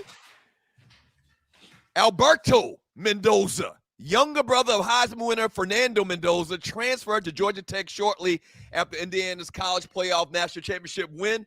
He got into the portal today, and the next day he announced that he is going to sign and transfer to Georgia Tech. I'm sure you're still very aligned with the program. What's your thoughts about this young man? Like, what have you heard about him? They say that he's basically just like his brother, but younger and faster. What's your thoughts about the Mendoza kid coming to Tech? Well, Doug, he does not move the needle, or this decision does not move the needle for me or with me. What I'm going to have to do is trust my friend, head coach Brent Key, and George Godsey, the OC that was also my backup when I was there at Georgia Tech. But if what you say is true, that he's just like his brother, Doug, and the same mannerism, why did Cignetti let him walk out the door? So that's why it doesn't move the needle to me. So Cignetti being a evaluator of talent, and he knows how to get things done. And remember now, Alberto Mendoza, he was on the roster before his brother. So you recruited Fernando Mendoza over Alberto Mendoza because you didn't feel that he could play. Now, he was younger. He was a true freshman last year when his brother first came on the scene, and now he's a redshirt freshman. So what are you telling me as a Yellow Jacket? What are you telling me that, we're going to take a flyer on this guy? But they say that he is more of a runner, more of a dual threat. I think he had 102 snaps and some blowout mop-up duty last year, and he did pretty good. 5 touchdowns, 1 interception, and I like that. But it just is a little iffy to me, You Doug. need to that wait. You need to wait and see. I definitely have to wait because I don't have enough on his resume or enough film to watch. But why did you go and get Josh Hoover? If you don't know who Josh Hoover is projected to be the next quarterback for Indiana. He's a transfer from TCU. Okay. So why go out and get Josh Hoover if you got a quarterback in the waiting that's the same pedigree, same background, same bloodline as Fernando Mendoza? That's why I'm a little bit in a wait and see mode right there. Now, I'm not saying he can't pan out, but he's going to have to come on the flats at Georgia Tech and compete. I don't think anything is going to be handed to him because he hadn't earned anything yet. So two things. Haynes King, Haynes King kind of was on a national stage this year for Georgia Tech. Oh, absolutely. Played very good for the last couple of years for the Yellow Jackets. But the Mendoza kid that's coming over, 6'2", 75% passing of his passes completed for 286 yards, 5 TDs and 1 interceptions, adding 190 yards and a TD on the ground in 9 appearances for Indiana. So he's got a little bit of, experience under his belt. But you're right. We just got to wait and see. We don't know. And you're right. It's kind of fishy that we didn't get into a bidding war per se with Indiana wanting to keep him. And so we'll say, and I say we because Georgia Tech is in Atlanta. If you're new to the show, we're based here in Atlanta. So there's 2 other kids already on the roster that they were looking to see what they were going to do in the next coming years.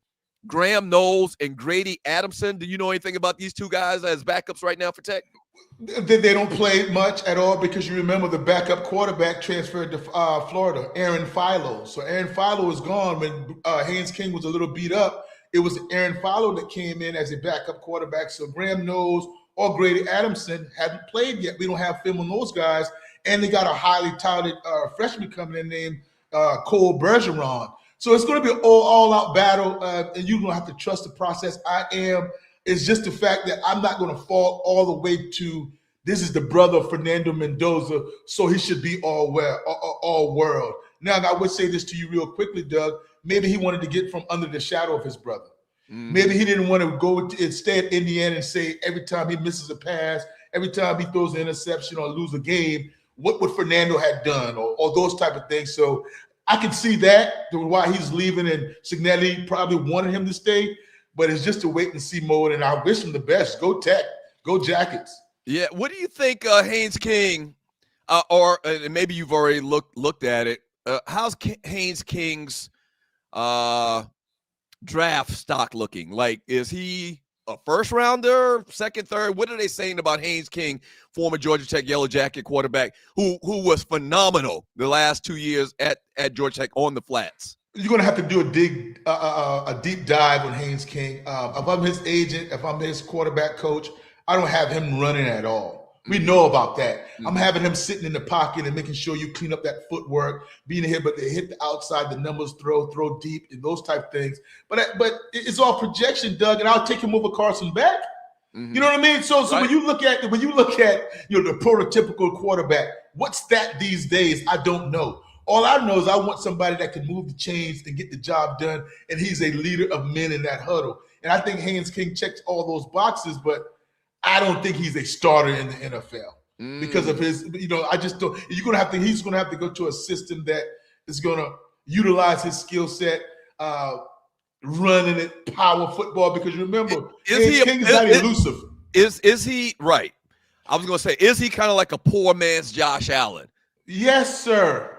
Okay. Excellent comparison. Yeah, a very poor man, Josh Allen, because Josh Allen is the MVP, so I don't want to get carried away with that. Right. I don't think he has the arm strength. But again, Josh Allen is different from Lamar Jackson. Josh Allen is different from Michael Vick, and those are running quarterbacks or dual threat, but Josh Allen is not elusive. Haynes King is not elusive, so he's running quarterback power, and he's getting hit by linebackers and safeties up the middle. It's not something that's stretching the field horizontally. So that's my problem with Haynes Joe, King. I think maybe we've had this conversation, and you're watching the Two Live Stews experience. That's how I explained it. When I started talking, I had a real long conversation about dual threat quarterbacks, okay? And how I feel like Lamar Jackson and Michael Vick are true to definition dual threat quarterbacks. But there's a couple other quarterbacks, the colonizer quarterbacks. I wouldn't turn them as dual threat quarterbacks because they can run, but are they elusive? That word you used just now, it kind of separates them in two different categories. Haynes King, because he can run, I don't really necessarily look at him as the dual threat in the same conversation with Michael Vick or Lamar Jackson or even Cam Newton. Cam Newton could put some moves on you and he had some wiggle, you know what I'm saying? So it's a slight difference, but you're right. I'm wishing Haynes King success, but I just don't see where he's going to be a game changer. I don't see where he's going to come in and change a program's, fortunes. I'll help you out here, Doug, a little bit. And you and I have had this conversation, and I totally agree with everything you've ever said about it. But the real dual threat you're talking about, can you or will offensive coordinators call a design run with you? That's when you're talking about dual threat. Will you run that quarterback draw time and time again? Are you running 18 and 19 sweeps to where you get the ball in their hands and it's automatic? Not the pocket breaks down and you have to be elusive to get out of the pocket and throw the ball on the run or, sprint right option and those things. When can you run that guy and that's all you're going to do, saying I'm going to run him?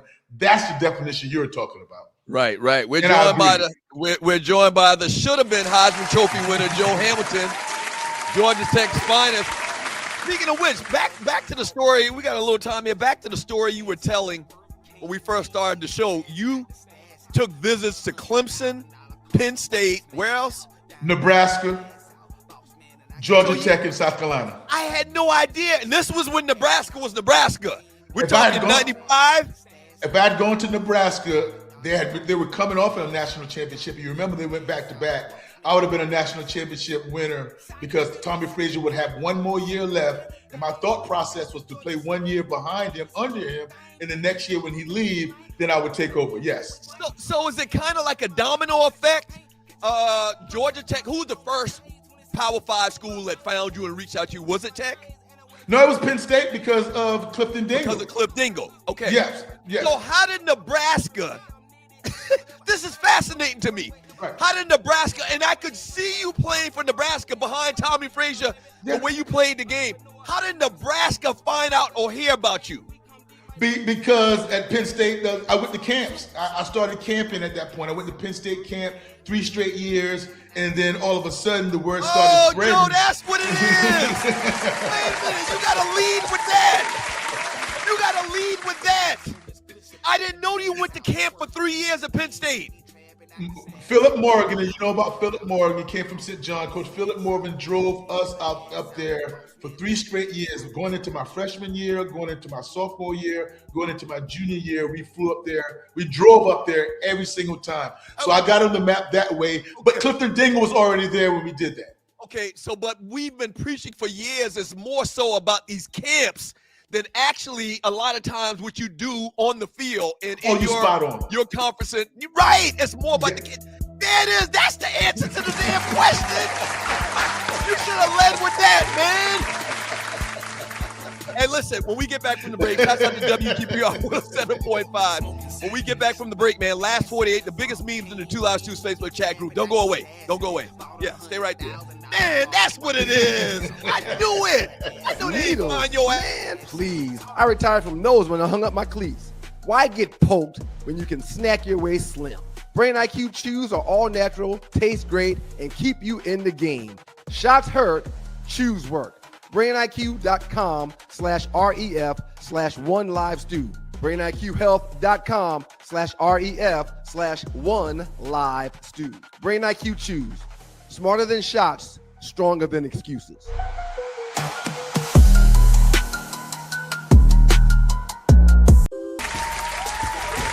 Welcome back to the show. So we kind of featuring Soul to Soul today. That was the epic, classic opening scene from Belly, as most of you will remember. Tree, did you cut that down a little bit? Oh shit! I should have told you. I should have told you not to do that. It's my fault. It's my fault. Yeah, you got to let the beat drop on that. You got to let the beat drop on that, right, Joe? Ooh, classic, brother. I mean, yeah. You got to let the beat drop on that. I should have mentioned. I meant to mention let that whole thing just roll, but it's all good. Welcome back to the show. Two Live Stews Experience. Doug Stewart, Ryan Stewart, Joe Hamilton once again. And Joe, once again, I've been asking you the same question for years. You never told me that you went to camp at Penn State for 3 years. That's how all programs found you. There's no way that they heard about you, Joe, in Alvin, South Carolina. No disrespect to Alvin, South Carolina. I got you. Alvin doesn't even have a traffic light. Well, you have to understand. You're right about that, but you have to understand. Your brother already was down there. Wouldn't you consider Moco Low Country? Yeah, absolutely. Yeah. There you go. So your brother Stu was already at Georgia Tech. So all that stuff kind of trickled down to where it's like you make inroads. So there's a forest, and then you make these inroads into the forest. Yes. Once the inroads were made for Ryan or Mike Dingo, who was older than Ryan that I played with, the inroads were open. Recruiters heard about these great athletes in this little small area, so they kept their ears open. Going forward. Is that how it works? Absolutely. You remember now I was making noise on the basketball court as well. And I was doing that since a freshman. So I started basketball and football as a freshman starting. Right. And in basketball, I was the sixth guy at the 8th grade level. So my name has been coming up through there for a long time. But Joe, you played varsity basketball 5 years? I did. Yeah, I saw you and Harvey play. Harvey Middleton, wide receiver for Georgia Tech. Harvey, I saw you and Harvey play in like a Christmas tournament or something where you guys played St. Stephen or you guys played Berkeley. I can't remember exactly what it was, but yeah, y'all had that, which was very unique at the time and probably still unique. Your high school played on a carpet. Boy, y'all had carpet on y'all floor in the gym. Now it was like artificial turf type. No, it was carpet. It was carpet. It was carpet. It was no doubt carpet. So explain that to people that have never seen a basketball game played on carpet. And whose idea was that to lace the floor with carpet? It was us, and it was Kane Hoy. You remember Kane Hoy had carpet as well. And I don't know whose idea it was. It had you a little bit hesitant to dive on the floor. It has you a little bit hesitant to go after a loose ball because you would have that cherry on your knee. You would have that cherry on your elbow. It's just like the type of carpet with, a hardwood floor at the bottom that you have in your hallway growing up in your parents' house. The same thing. And we were getting booed off the stage for it. But when you came there, that's one of the reasons why. That was one of y'all advantages. Absolutely. Yeah, we didn't lose at home. We didn't lose when the Foxes did. The Foxes did? Macedonia Red Foxes. There it is. Yeah. There it is, man. Great times, Doug. Great stuff, man. Hey, Joe, that's phenomenal. See, after all these years, I've known you since you came to Tech, which was 95. Right. And it took 30 years for you to tell me the real truth on how they found your ass in Alvin, South Carolina. That's crazy. All right, so last 48, the biggest memes in the Two Live Stews Facebook chat group over the last 48 hours. Tree, let's roll into them. Let's roll into them, please, ma'am. Let's roll into them, please, ma'am. All right, so this leads us into our last national championship talk, I think. Kirk Cignetti went undefeated with 0 5-star players. We talked about this earlier. From Zachary, we like Nick Saban, but him and coaches like him found their glory at programs with extreme advantages. They call them the blue bloods, right? Yeah. Nobody ever, not one time in the modern era, had done this. Put him on the GOAT list. You kind of mentioned this earlier. The job Cignetti has done in 2 years at Indiana. Like, where did we put him on the pecking order of all-time great college coaches? And there's so many that we could go through. Where do you put the job that he's done in 2 years on the all-time GOAT list as far as coaches? I put him ahead of Ryan Day, who's got a championship, because we're only talking about guys that's won national championships or a national championship. So I'm reluctant, Doug, and that's why I asked you that question, because I don't want to go overboard here. How does he match up? How does he go along Dabo Swinney? Right now, with the involvement that he has in his team and what I saw on the sideline, his evaluation of talent, I'm going to put him ahead of Dabo Swinney.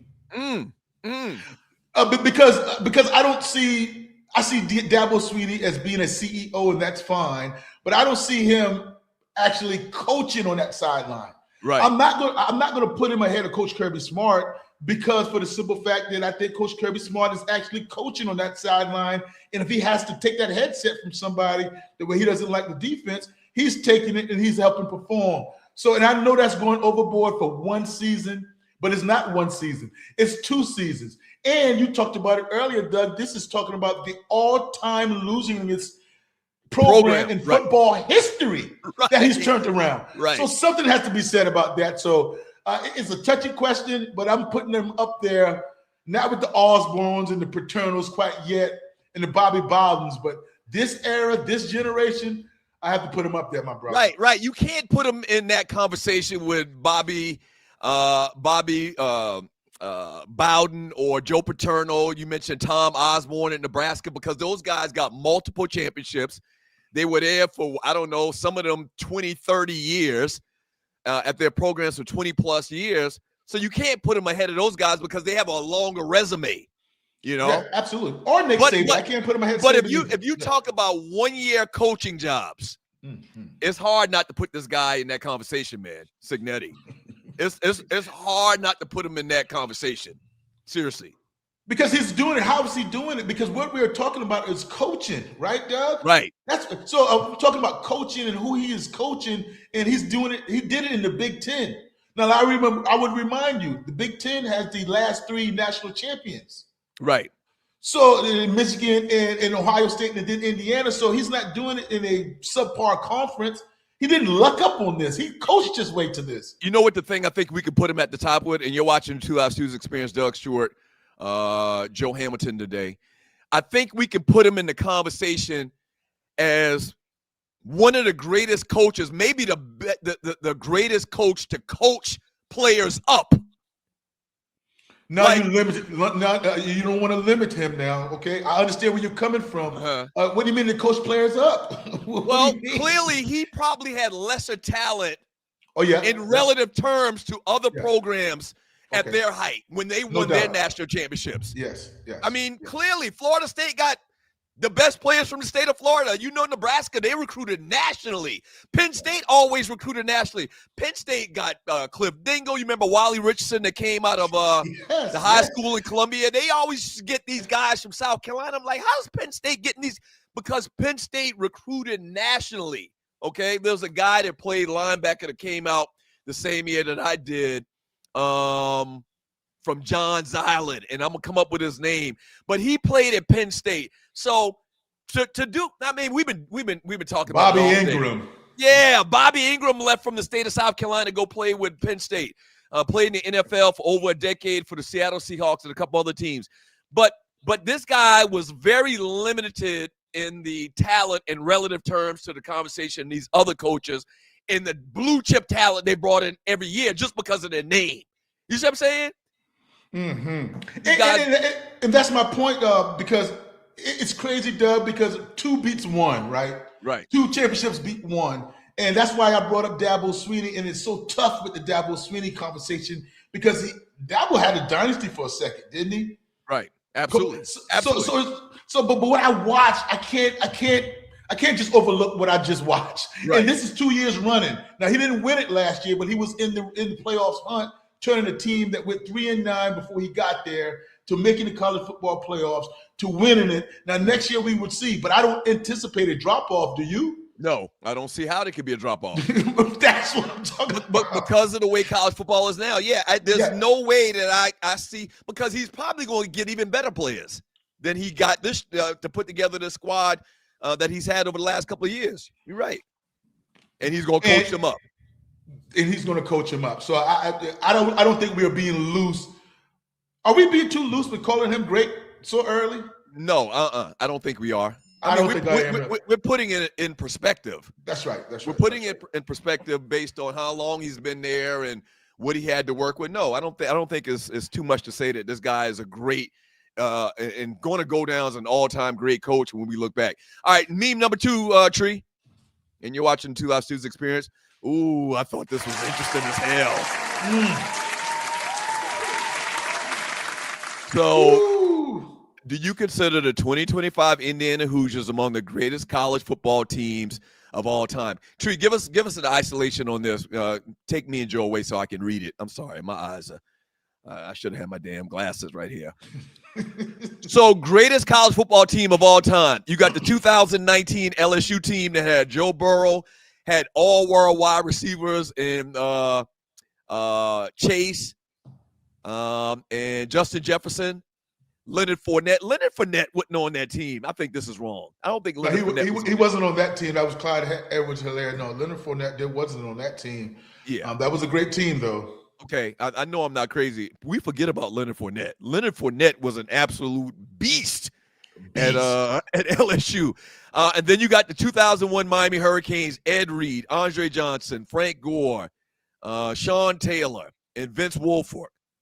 I think this guy is mixing up all of these different teams. Then you've got the 95 Nebraska. You got Ahman Green, Lawrence Phillips, Tommy Frazier, who we've talked about a lot today. And then you've got the Clemson Tigers with Trevor Lawrence, T. Higgins, Travis Etienne, Christian Wilkins, the defensive tackle, and the Lawrence kid as well. No, he's not mixing them up, Doug. The only one he's got wrong is that Leonard Fournette was not on that LSU team of 2019. But that 2001 Miami team, that's quite right, because I remember in the 2000 Gator Bowl, that team, Ed Reed and those boys, Nate Webster and Dan Morgan and Rump and Buchanan, they ran through our drill like there was nobody's problem. They ran through our drill like the coaches say to you, don't run through guys' drills, stay away from the drill, go on the outside of the drills. They ran through our offensive lineman drills, Doug, and then looked back. They ran like, I dare you to say something. I said, oh my God, what am I in store for today? Right. So yeah, I think it's close. So I'm not going to be one of those guys that say it's not even close. But I am going to go with that 2001 Miami team. And here's the reason why. And Joe, I'll be one of those guys. It's not even close. The 2001 Miami team, counting starters and guys on the bench, I think they said they had over 30 guys on that team playing in the NFL. Yes. That's unheard of. Absolutely unheard of. And the reason why I have them over the LSU team is because you don't see any defensive players pictured on the LSU team. Right. And if I remember correctly, that defense wasn't bad. They weren't bad, but they weren't elite. They weren't great. That 2001 Miami team had no flaws. They had All-Americans all across the board, offensively, defensively, and they don't even have Willis McGahee on there. And he was the starting running back, not Frank Gore. Right. And I think Clinton Portis was on that team too. I'm telling you, man, stacked. Yes, stacked.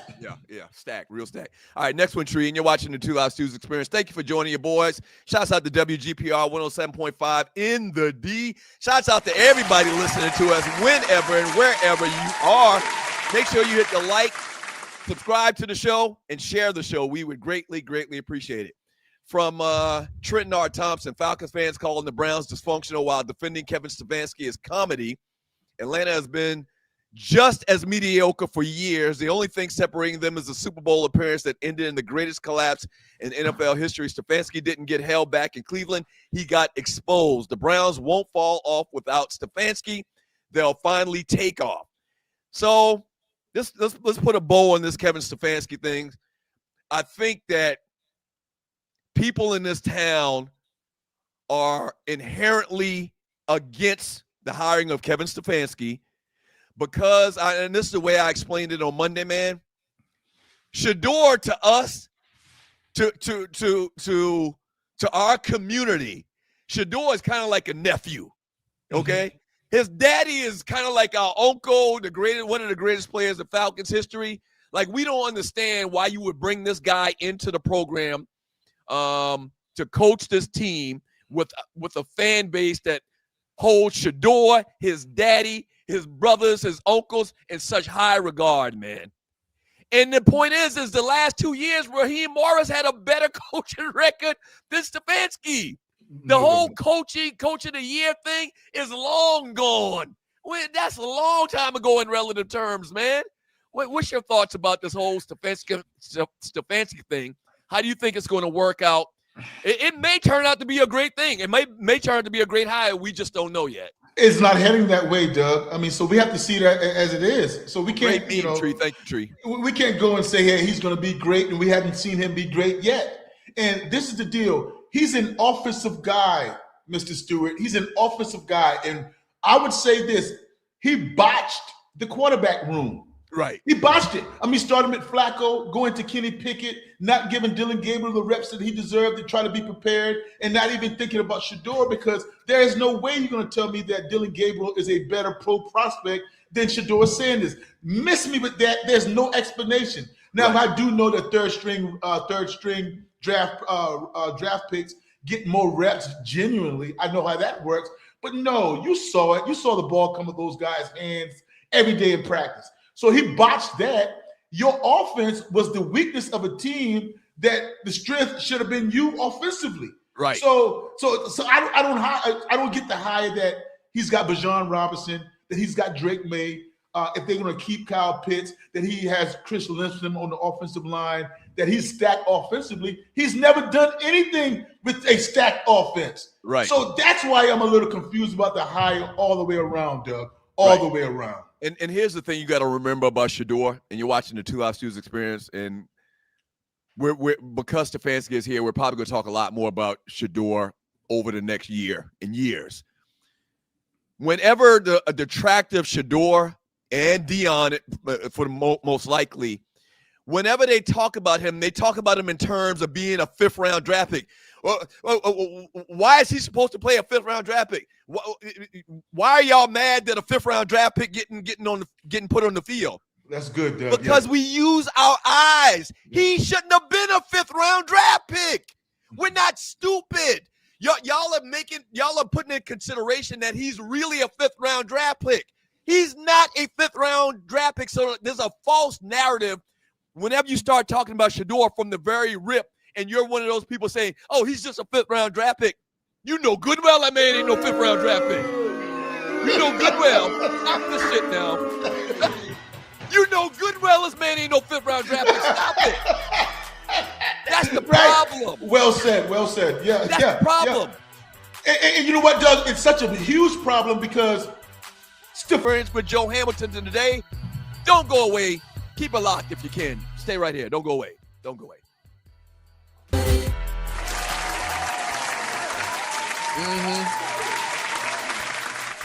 What up, though? Shouts out to Soul to Soul. You talking about 1989 that was hitting? What was hitting in 1989? Soul to Soul was absolutely hitting in 89. How old were you, Joe? What grade were you in? You were 12 years old. You may not remember it like I do, but that was classic. Soul to Soul. Shouts out to them. Hey, Tree, can we jump to number 4? Trending story number 4? Because we kind of hit the coaching stuff a little bit earlier with Reggie Carson.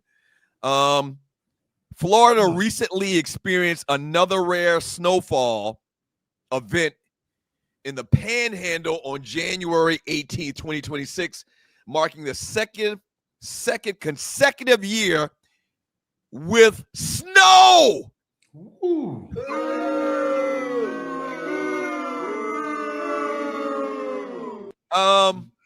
They weren't prepared. They had in 2025, they had a snowstorm that brought heavier snow and record cold to the region. It fell in western Florida, which is the Panhandle. I used to live in Pensacola. So you're talking Fort Walton Beach, Mariana, and once again, Pensacola on January 18th. So last week this happened. They had snow in Florida. What's your thoughts about that? Every time I hear something like this, all I think is you better get right with God. With God? You better get right with God. No, oh yeah, I see that. When I see those type of things, I think about stacking your food. I think about raising the prices on eggs, raising the prices on everything in the grocery store. Because if it's known 2 days in ahead, especially somewhere like Florida, when you get a term that they don't have it, think about clearing the roads. Schools are going to, be canceled. Right. And are you prepared? Lights and everything is going to be off. Do you have a generator? All those little things I start thinking about because ain't no way Florida's prepared for snow.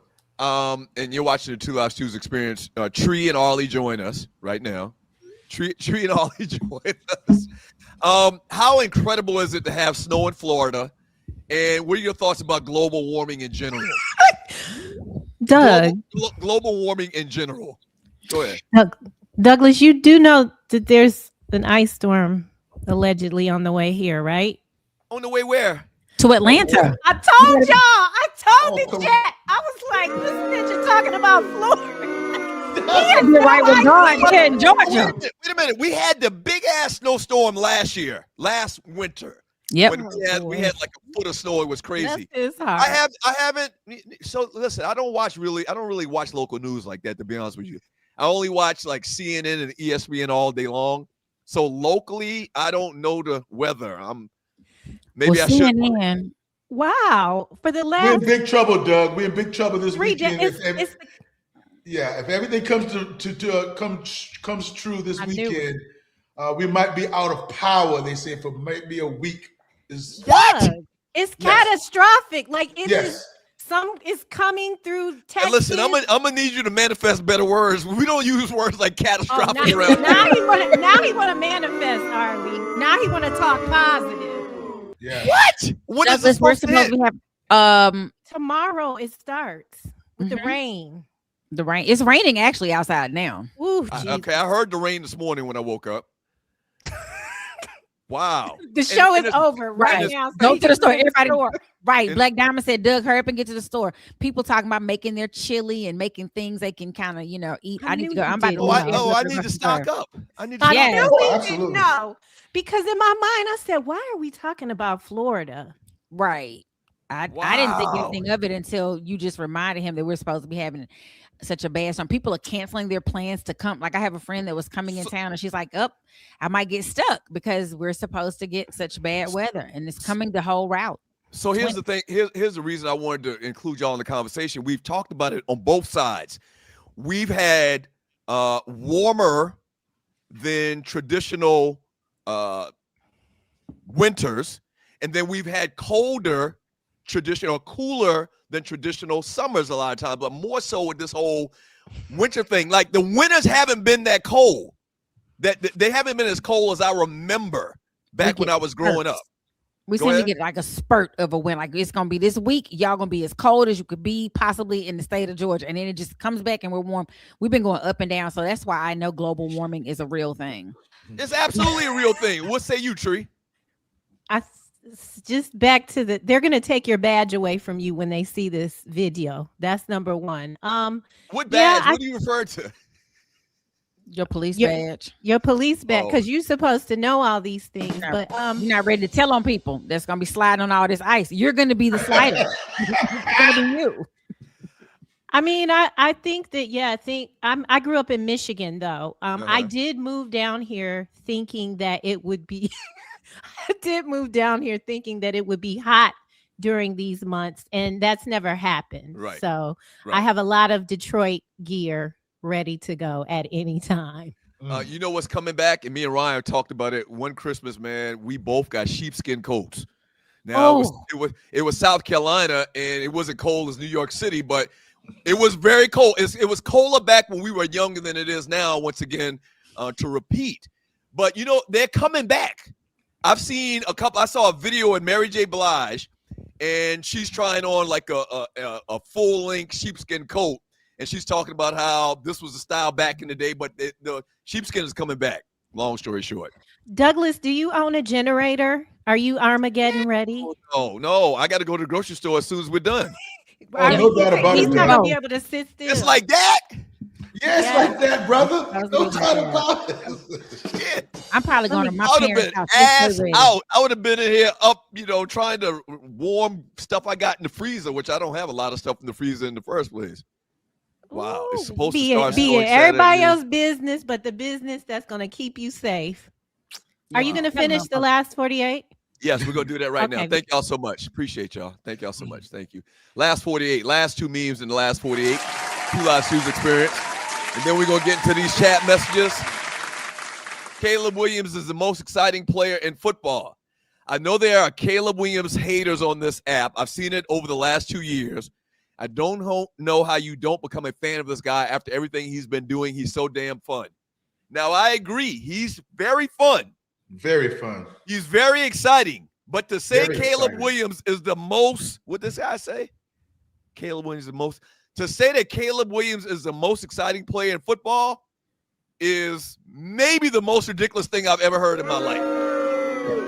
Because there's a guy in Baltimore named Lamar Jackson, where Caleb Williams doesn't come close to Lamar Jackson, Joe. My goodness, man. There's a guy in Atlanta named Bijan Robinson. There's a guy in Detroit named Jahmyr Gibbs. Come on, man. I mean, he's an up-and-coming player, and he gets the ball or he has the ball in his hands every single down, and he's electrifying. But let the guy do a little bit more. And I'm telling you now, he's making some wild throws that is amazing. Right. Amazing. So shout out to Caleb Williams. He's making up. And it makes me remind myself that let's not give up on these guys so quickly. If a first round draft pick or Right. a number one overall pick doesn't, succeed in their first year. Early, right. You have to let these guys develop, because when they do succeed in their first year, what happens? Because CJ Stroud is almost an afterthought after winning Rookie of the Year. We thought this guy was going to be top 5, top 10 quarterback going forward, and he's regressed a little bit. I'm not saying he can't get back to being a top 5, top 10 quarterback, but he's regressed. Yeah, he's definitely regressed. The linebacker I was talking about at Penn State was Ivory Gathers. I don't know if you remember the name. Ivory Gathers, absolutely. Played at St. John's in Charleston. So, the Penn State has always come to the state of South Carolina. And Wally Richardson, we mentioned him earlier. Who did Wally play for in high school? I can't remember, but he played quarterback for Penn State, black quarterback. Played for Penn State. Maybe Sumter. I think it was. I think you're right. Yeah. That's right. All right. Wally I think Richardson was my host. Oh, Wally Richardson was your host at Penn State. Yes, wow. Look at God. Look how things just, full circle. Yes, dope, sir. Real dope. All right, last one. I think we got one more, or maybe even two. This is the last one. Ooh, Lord have mercy. This is a good one right here. Best rapper turned actor. All right. If you're just listening to the show on like WGPR in Detroit, go back and watch. First of all, go back and watch all of the episodes.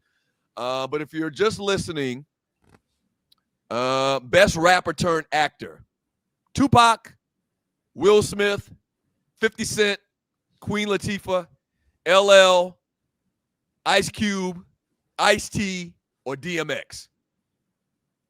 What's your thoughts, Joe? Which one is the best rapper turned actor? Well, this is not even close. It's Will Smith. I mean, come on. I mean, what are we talking about here? I mean, this guy is. Joe, have you seen Pursuit of Happiness, man? I have. Joe, if I was the type ninja that would cry, oh, you can't even. I would have cried at the end of that goddamn movie. Will Smith can act. Will Smith acted his ass off in that movie, Pursuit of Happiness. And you're right. It's not even close. These other, I guess Tupac is second. What's your thoughts? Who's second? Because clearly Will Smith is first. DMX. You like DMX over Tupac? DMX had some really, really good roles outside of Belly. I mean, all you're thinking about Tupac, and all I can remember is Juice. Can you remember anything outside of Juice? And Juice, he scared me. I was He was in those terrified top of him. movies. Sorry, Arlie. No, go ahead. Yeah, he was. Yeah. Tupac had a lot of. He was in a bunch of. He was in more movies than you probably remember, and I just think he was good. Like all of the roles I remember Tupac playing, he was very good in them. He was really good. LL Cool J is also, I see him over there in the corner.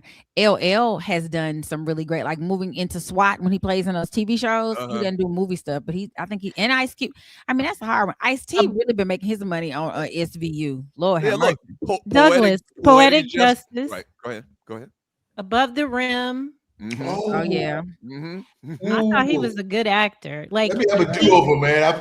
Can I have a do-over? I forgot about those. I think if I were to go top 3, I think I would go Will Smith number 1. Clearly, I think I would go Pac second, and then I think I would go. I think DMX probably third. I think I would. What's the movie where the Hoodlum Brothers, where Tupac, like, what, the guy from Belly was in the movie with Jada, Tupac. That was so good. Oh my goodness, and I can't think of Let me say Jada and Tupac in the movie. The guy who was in Belly was in it with Tupac. Nas? No, the other one. Oh my goodness. Oh shit. They're gonna say it. It's All Eyes on Me. No. Oh my God. I can't even Society. Yes. That's it. Well, Tupac wasn't in Menace to Society. Tupac wasn't in Menace to Society. Jada and Tupac, when they both are in an iconic Menace to Society, where Tupac encouraged her to take her role despite his own exit. He left the project. No, Tupac was not in Menace to Society. That's one of my favorite movies of all time. What's the movie? I don't know. Somebody please help us. Because I'm he beat up the brothers, the Hoodlum brothers. Remember the Hoodlum? No, Trey Lorenz was in that. That was I know what you're talking about, Tree. And now I can't think of that movie, but I think Tupac wanted that role. That's what it is. So Mar Diddy said Tupac was supposed to play. I think he was supposed to play Kane in Menace to Society, but it didn't happen. It didn't happen. Appreciate it, Mar shouldn't be on here. No, he shouldn't, because he's horrible. 50 Cent. Nor Ice-T. Nah, I don't. Ice-T does all his SVU. Oh, there goes Tree. Jason's Lyrics, what you were talking about. He was in that. No, he wasn't, but you were talking about with Jada Pinkett. That was Jason's Lyrics. Yeah, this is a good one right here. But we clearly, Arlie Tree, y'all clearly agree. Will Smith is a phenomenal actor, right? He is. Yeah. Did y'all see Pursuit of Happiness? Have y'all seen Pursuit of Happiness? Yes, I haven't. It was very good. Tree, you need to watch that today. When we log off today, I need you to go watch Pursuit of Happiness. And if you're the kind of emotional type, you're probably I'm putting my money on. You're probably gonna cry at the end. He did, and that was Jaden's first experience in movies. He and his son did that movie together. Phenomenal movie. It was good. I think that was what he did before with college. All right, Ollie. And a true story. It was. I didn't see it though. I don't want to be sad. You know what I'm saying? Like, is it gonna make me sad? I think that's why I haven't watched. It's a happy sad. It's a happy sad. Okay. It's such a happy sad that you're probably gonna cry. Mm-hmm. Seriously.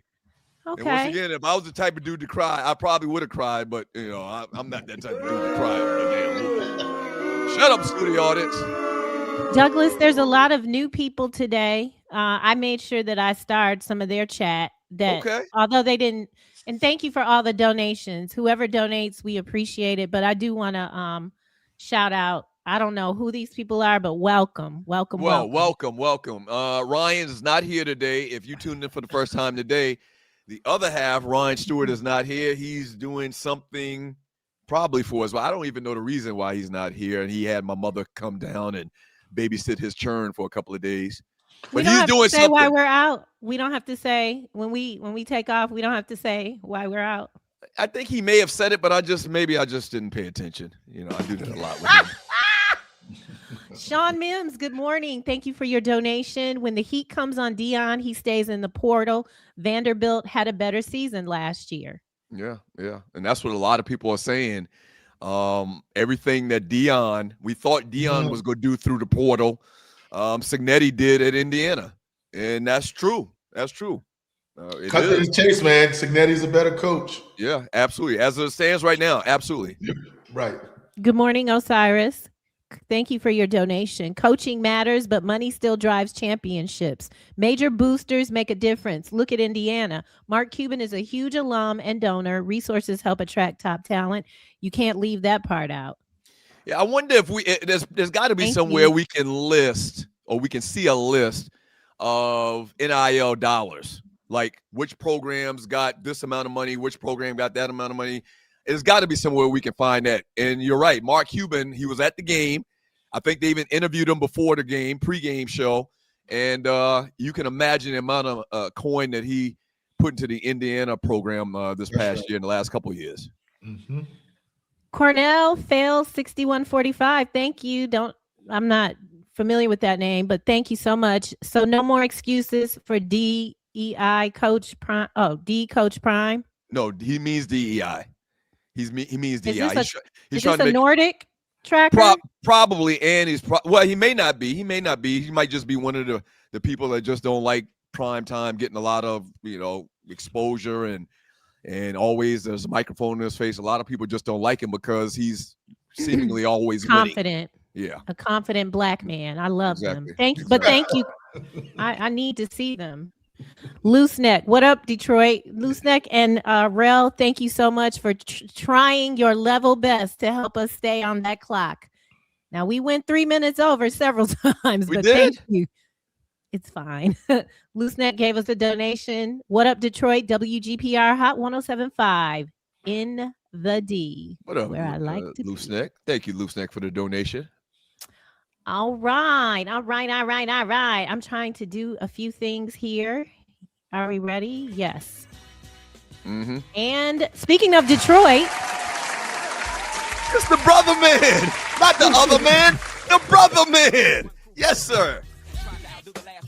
Thank you, brother man. Keeping the lights on. Keeping the lights on, even though Doug didn't know the lights were going to be off this weekend. What up, though, Doug? Thank you, brother man. Harley and Tree. Hey, family. He's dropping off early. Have a wonderful weekend. Thank you, brother man, so much for the donation, man. Y'all really got me feeling like I need to cut the show and get the hell out of here and get to the grocery store. Now, Douglas, when back in the day when this would happen, you didn't have equipment at home, right? To do the shows, to do the Two Live Stews. Well, no, like what would happen? Right. But if there were several storms while you worked there, what did they do? What was the contingency to get you into the studio safely? We were on terrestrial radio for 12 years. And I don't think there was one time. I don't think there was one time where we couldn't make it to the station. Okay. Right. Well, if I don't have any power, ladies and gentlemen, Doug got it. He gonna run this month. I have places I can go. Well, if we don't, I don't have a generator, and hopefully everything stays on. Y'all got me real worried. I'm gonna tell you that much. Oh no, Doug, you should be worried, brother. Oh no, goddamn, Joe, way to really put a positive spin on shit. I mean, hey, listen, the professional. I need to get the hell out of here, is what you're telling me, and go to the grocery store. Wow. Glenn Burns is retired.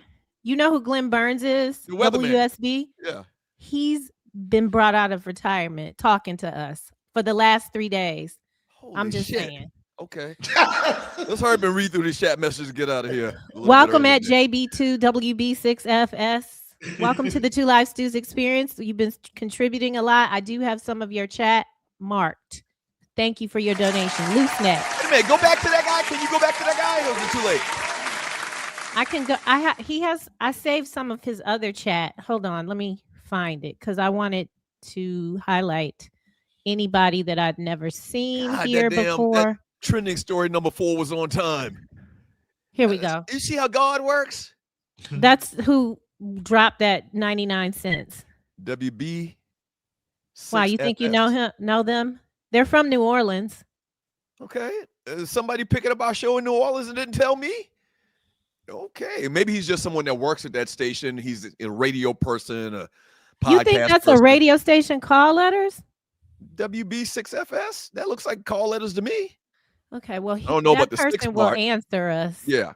Well, I guess I'll read their chat now since it's up here. Hoover is better. We had him in Rockwall, Texas. Went to Rockwall Heath High and out good numbers up at TCU. He put out good numbers at TCU.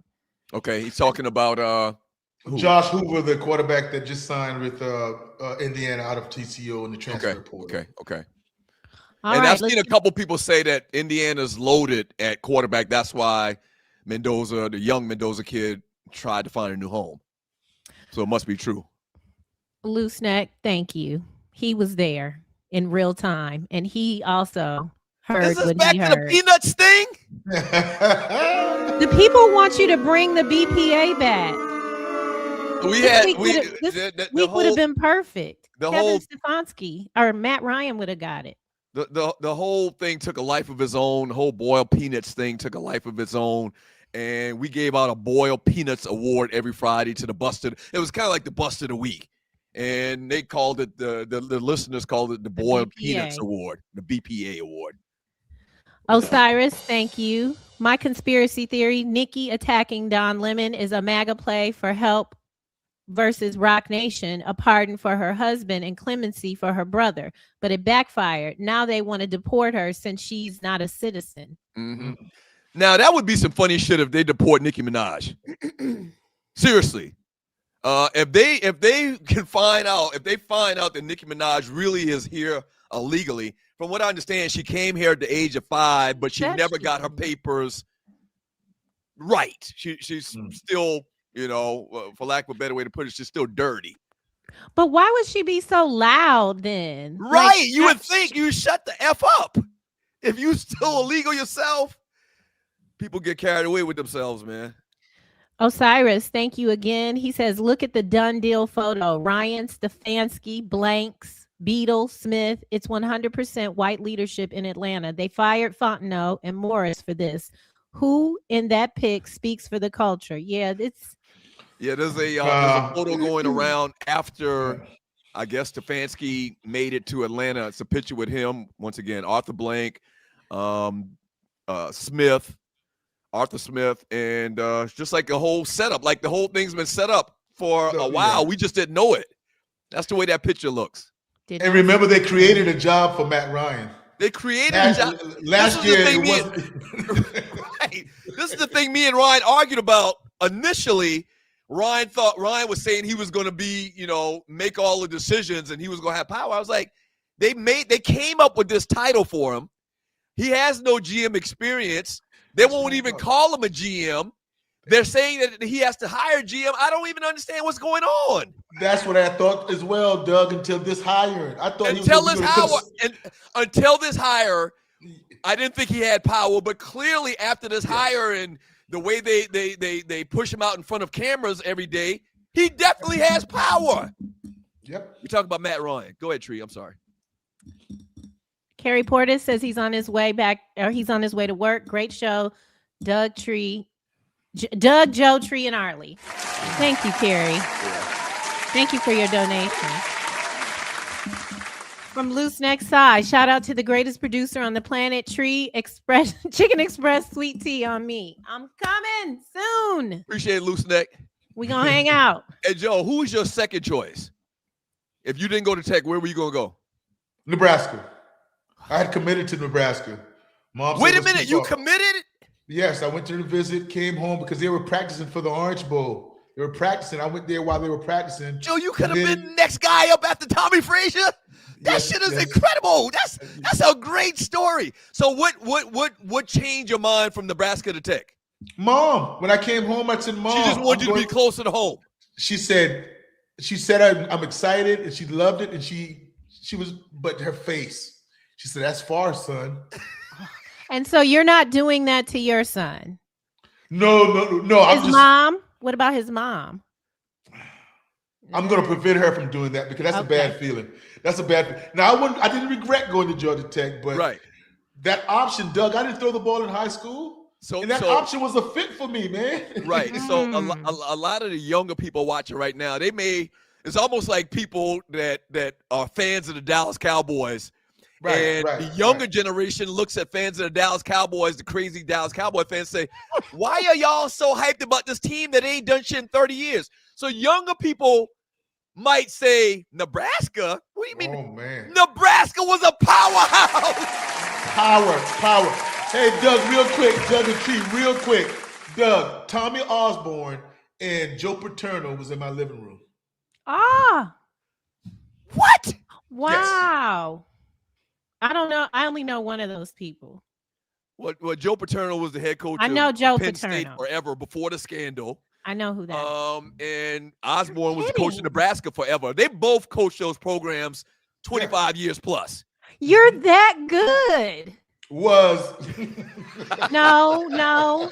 It is all because of them goddamn You on the camps. side. You better toot your horn, Joseph. It's all because of those camps, which are man, orca big. Yeah. There goes the can of boiled peanuts. That's it. That's it. Alvin made Monk's Corner look like Metropolis. Man, Loose Neck is so correct. Absolutely. So correct. So correct. We probably have. Let me throw this in. We probably have 6 or 7 stoplights in Moco. The only time people in Alvin see a stoplight is when they come to Moco. That's correct. Is that right? Well explained. Yeah. No offense to Alvin. Nope. But You don't end up in Alvin. You don't end up in Alvin. You have to go to Alvin. You don't end up lost in Alvin nowhere. No. There's nobody moving to Alvin. Everybody in Alvin, safe to say, is 3rd, 4th, 5th generation Alvin. Like, That's people nice. don't move from Charleston to Alvin. People don't come from Charlotte and say, I'm moving to Alvin.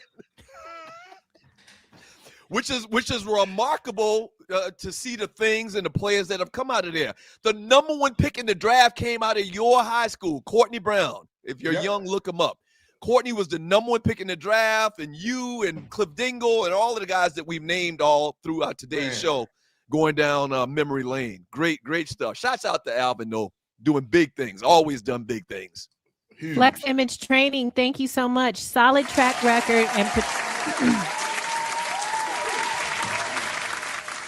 solid track record, and particularly in the last 2 years with IU. Great season, historic 16-0, but still too early to put greatness in his name. For 1 year, for 1 year, I'll put Thank you. Great 1 year, but yeah, we can't put him up against Paterno, Osborne. We don't have to do that anymore, though, Doug. We don't have to. We can say NIL transfer portal era. Can we say that? You're right. You're absolutely right.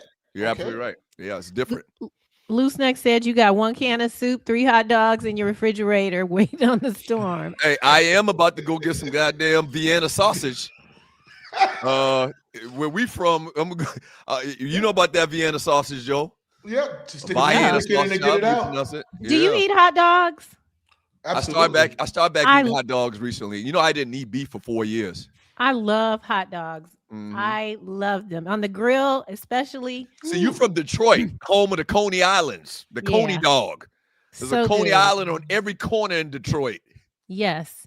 Rel said he's headed out to the dentist. Thank you for your donation. Fellas, watch your health and keep your teeth clean.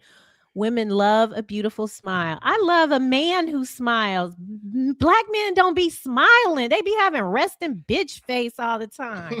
Smile. Happy to report my last 2 dentist visits or 2 annual dentist visits, no cavities. Oh, that's huge. That's huge. I was in a rut where every year when I had some goddamn cavities, I had to get root canals and all of this stuff. So I've been doing good lately. I remember this move. Arlie, is this when you were the therapist? Is this? Yes. I remember that. I remember where I was when I watched that. Yes, I was looking at that going, why does he makes these so quickly? Loose Neck, I don't know what you over there doing and what kind of setup you have, but you quick with it. He just showed the boiled peanuts. They were peanuts. He had the boiled peanuts on there. Peanuts. Now it's me. Peanuts. And that was me as a therapist. Yes. Thank you, Loose. Am I pointing the right way? Okay, bye. Thank you, Loose Neck. Carrie Portis, question for Joe. Who was the better athlete in high school, you or your son, Skylar?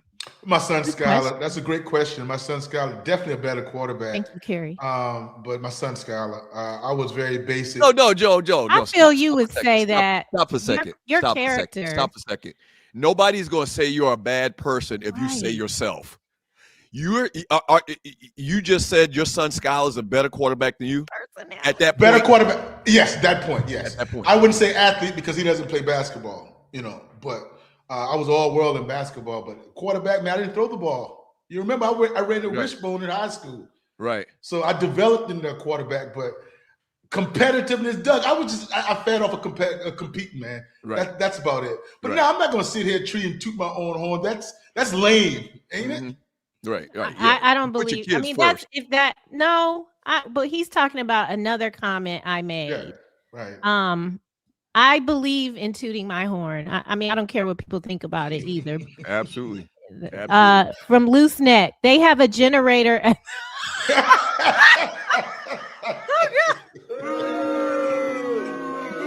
All that beef they got in there, they got to. If we There's had a lot of beef over there. If we had more time, we get into the history of that, what they're trying to, the story they're trying to tell. But let's move on. This is another new Tony Ladson, and I believe he said he was from James Island. Yeah, I held the That's my homeboy right there. That's my homeboy right there. Thank Tony. you for being here. Frank. Appreciate the donation, homeboy. Y'all going on the cruise? Any of you new people? Like, no, we're new. We didn't know about it. I think this cruise is about to be a yearly thing.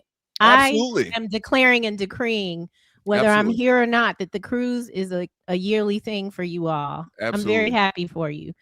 Millhouse, good morning. Good morning, Stews and Stewettes. This college football national championship is about as legit as the Lakers bubble ring. The nonsense, fella. Stop the nonsense. That team should be in the NFL. Oh my goodness. I can't respond to that. I can't respond. I mean, they're just playing by the rules that are the rules today. I don't understand why you would disparage Indiana at this point. Is he saying because they're older? I guess that's what he's trying to say. Oh, Doug, man. they do all But then look. the same argument was made about the Blue Bloods having the access to the best talent every year. Right. And paying kids under the table. Don't forget now, college athletes been getting paid for a long time. Okay, now it's just out in the open. You can't be mad. I don't understand that comment. But Doug, can you look at the picture I sent you to your phone just Okay. while I'm pulling up the next. Okay. Like I sent it during the show. Uh-huh. And you can understand that man, he looks old as hell. I'm getting the image of it. Okay. All right. I'm trying to pull it. This is what I wanted to. There it is. It's coming in now. Okay. Let's finish this. From Loose Neck, he says he bets Kevin Stefanski don't even like hot wings. Somebody said earlier that he don't like lemon pepper. He said it. Loose Neck said it. Oh, okay. Now look at this man. Ooh. This man look like he's 42. Mm. That's number 8 that I was asking y'all about. Yeah. Yeah, he look old as Methuselah. Yes. Him and Methuselah was hanging out together at the club. They said Yeah. he was 24. That ninja is not no goddamn 24. My goodness. From Rel Scott, if Stefanski takes the Falcons to the playoffs, all will be forgiven. I believe that too. Absolutely. Mhm, Absolutely. mhm. Well, I don't know about I don't know if everything will be Still forgiven, not but won. we're gonna move on. Absolutely, We're we're gonna gonna move move on. on. Mhm. Yeah. Doug made this comment and I was very afraid, so I looked it up and you were correct, sir. Keenan Thompson attended Tri-Cities High School. He was a visual and performing arts magnet school in East Point, Georgia. Very, very I good. had never heard that before. Very, very, very good friend of mine. Went to high school with him, so I knew that was accurate. People were worried in the chat because you be killing people. Oh, boy. Bring back And the he's point. gotten even better at it. Like we played LL last Thursday. We dedicated and then somebody in the group dies. E Love. You remember the dude LL used to have on stage with him at all times, Joe? Yeah. E Love. I think his name was E Love. He's no longer with us? He just passed away he passed away the same day that we featured LL on the show, so which that means Monday. Wow. We You saw featured LL, you saw Yeah, absolutely. Yeah, it's a little scary. The CVW05 wants you to bring back the BPA award. I mean, I think we should too. We could look into it. We can look into it. Somebody help me. Yaya Sinwa. This is a new name. Miami had the swag that's nice. It's cool, but Indiana had the grit and the masculinity, energy, not that sassy shit. Yeah. Miami sassy I or understand confident. I understand what he's saying. Swagged out. Baswama. Miami learned the hard way. You got to beat the refs and the players on the team. Indiana holding every play and no calls. I counted 3 PI, not call. I counted 3 plays or PI. Might be a Miami fan, sir. Sir, Three let it PIs. 3 PIs not called. It wasn't physical. It was physical. It was a physical game, but they let him play. I'm all cool with it. Hey, Tree, pull out that flyer for me. People, Which listen, one? your legacy insurance, life Okay. insurance. I need to tell the people, if you're Flyer? new to the show, what I do on my daily job is sell life insurance. Okay. One of Your them. legacy is more than just memories. It's the financial stability you leave behind. I'd love to be your life insurance agent. Bottom line, like I just said, I help you protect your family's future with affordable, trusted life insurance. Don't wait to secure what you've worked so hard for. Call me today for a free, no obligation quote, because our community deserves peace of mind. Here go my number right there, 678-770-8073. If you need life insurance, you don't have it, if you call me today, I will have you covered by this afternoon. Very simple. Fair and honest, great prices. Holla at your boy. I don't know why y'all make me silly. I'm looking at your picture, like, why is he smiling like that? Look at this. Looking like a Cheshire cat. Douglas. That's a young man. That's a young man. Clean face, too, back then. That picture was LP. about 10 years old. LP the Saint. Our church league had carpet on the basketball court and we loved it. How the hell do you play on carpet, Joe? It's hard. I mean, it's hard underneath. Just you can bounce the ball on it. There's no problem at all. No problem at all. It's an advantage. I don't know what this means, but I just put it up here because this is another new viewer. Vernon Dozer, J2C9G. Thank you for being here. Kane's too easy. Okay, so he was talking about the last 48. He was talking about the last 48 in the 2001 Canes, Miami Hurricanes team. And so those letters and numbers, they aren't call letters for a radio station. That's something to do with Yard Stream or StreamYard. I don't know why I always say Yard Stream. Stefan, we already talked about that. Demetrius said you need to call your baby mama and you'll be all right. Call your baby mama. Is that from the other day? No, it's today because of the storm. Call your baby mama. If you don't have the supplies, go over there and post up. Oh, yeah, that's not gonna happen. Ryan getting rebraided. Marvin Childs. Maybe. He ain't here. He better be on that boat. That's what I know. Well, we definitely be on the boat. Butcher. Street saying Ryan got a BBL appointment. What does that mean? You know what a BBL is. Ryan, why would my brother have a BBL appointment? What does that mean? He's vain. He likes himself, which he should. Joe, I'm a fan of loving yourself too. Oh yeah. In all the ways. I love me some me. I'll tell you that. Javon 3300. A few of us still have the boiled peanut shirts Doug sold back in the day. If you're going on the cruise, bring your shirt, please. And let me hold we even did a shirt for on the theme of boiled peanuts. It was a big thing, Joe. It was a big thing. It was very just misleading. Where's the music? I said it was a big thing, and you were supposed to go, ba-da. Oh.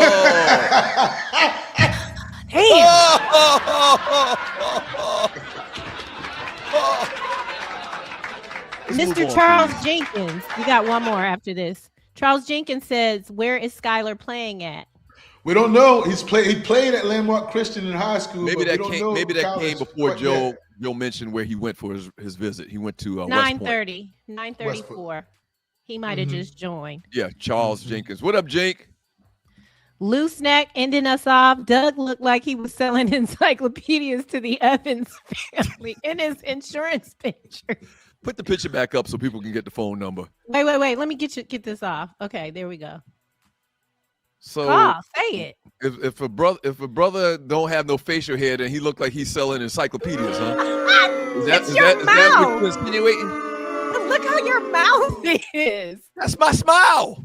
Okay, it is. All right, I'm out. I'm leaving. Y'all have a great weekend. Thank you so much. That picture's Ryan, come back. That picture's missed you. it's not 10 years Sorry. old. It's probably 7 or 8 years old. A lot more Joe. gray. Yes. Thank you so much. Oh, come on, honored. I love your Honored. character. Honored. What do you mean, a character I'm putting on a show? No, you're. I'm just being real. Your insides. Okay, I got you. Okay. They resonate with me. Oh, thank you. Thank you. Thank you for your.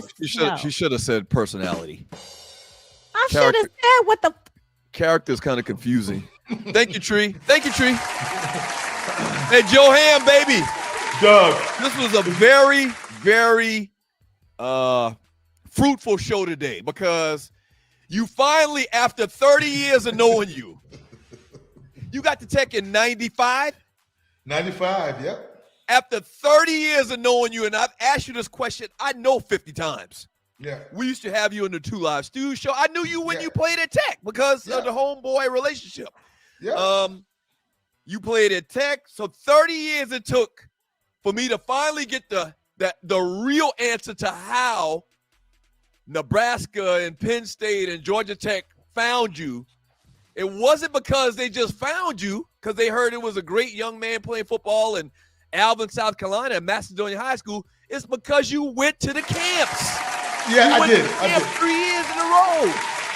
But I went to camps, period. I went South Carolina camps, Clemson camps. I went camping. Listen, and we had to back then. We didn't go to camps like that. The only camp that we went to, and I guess shortly after I left high school, I graduated in 88. Shortly after I graduated high school, Berkeley players started going to individual camps like that. Mm-hmm. The only camps that we went to when I was in high school, we went to a camp where we had a scrimmage. They called it a camp. Like go and we played team camps. But we as individual players, like I wish that I had the opportunity or known to go to these individual player camps at all these big schools. That's right. You know, everything turned out good for me. Everything works out for me.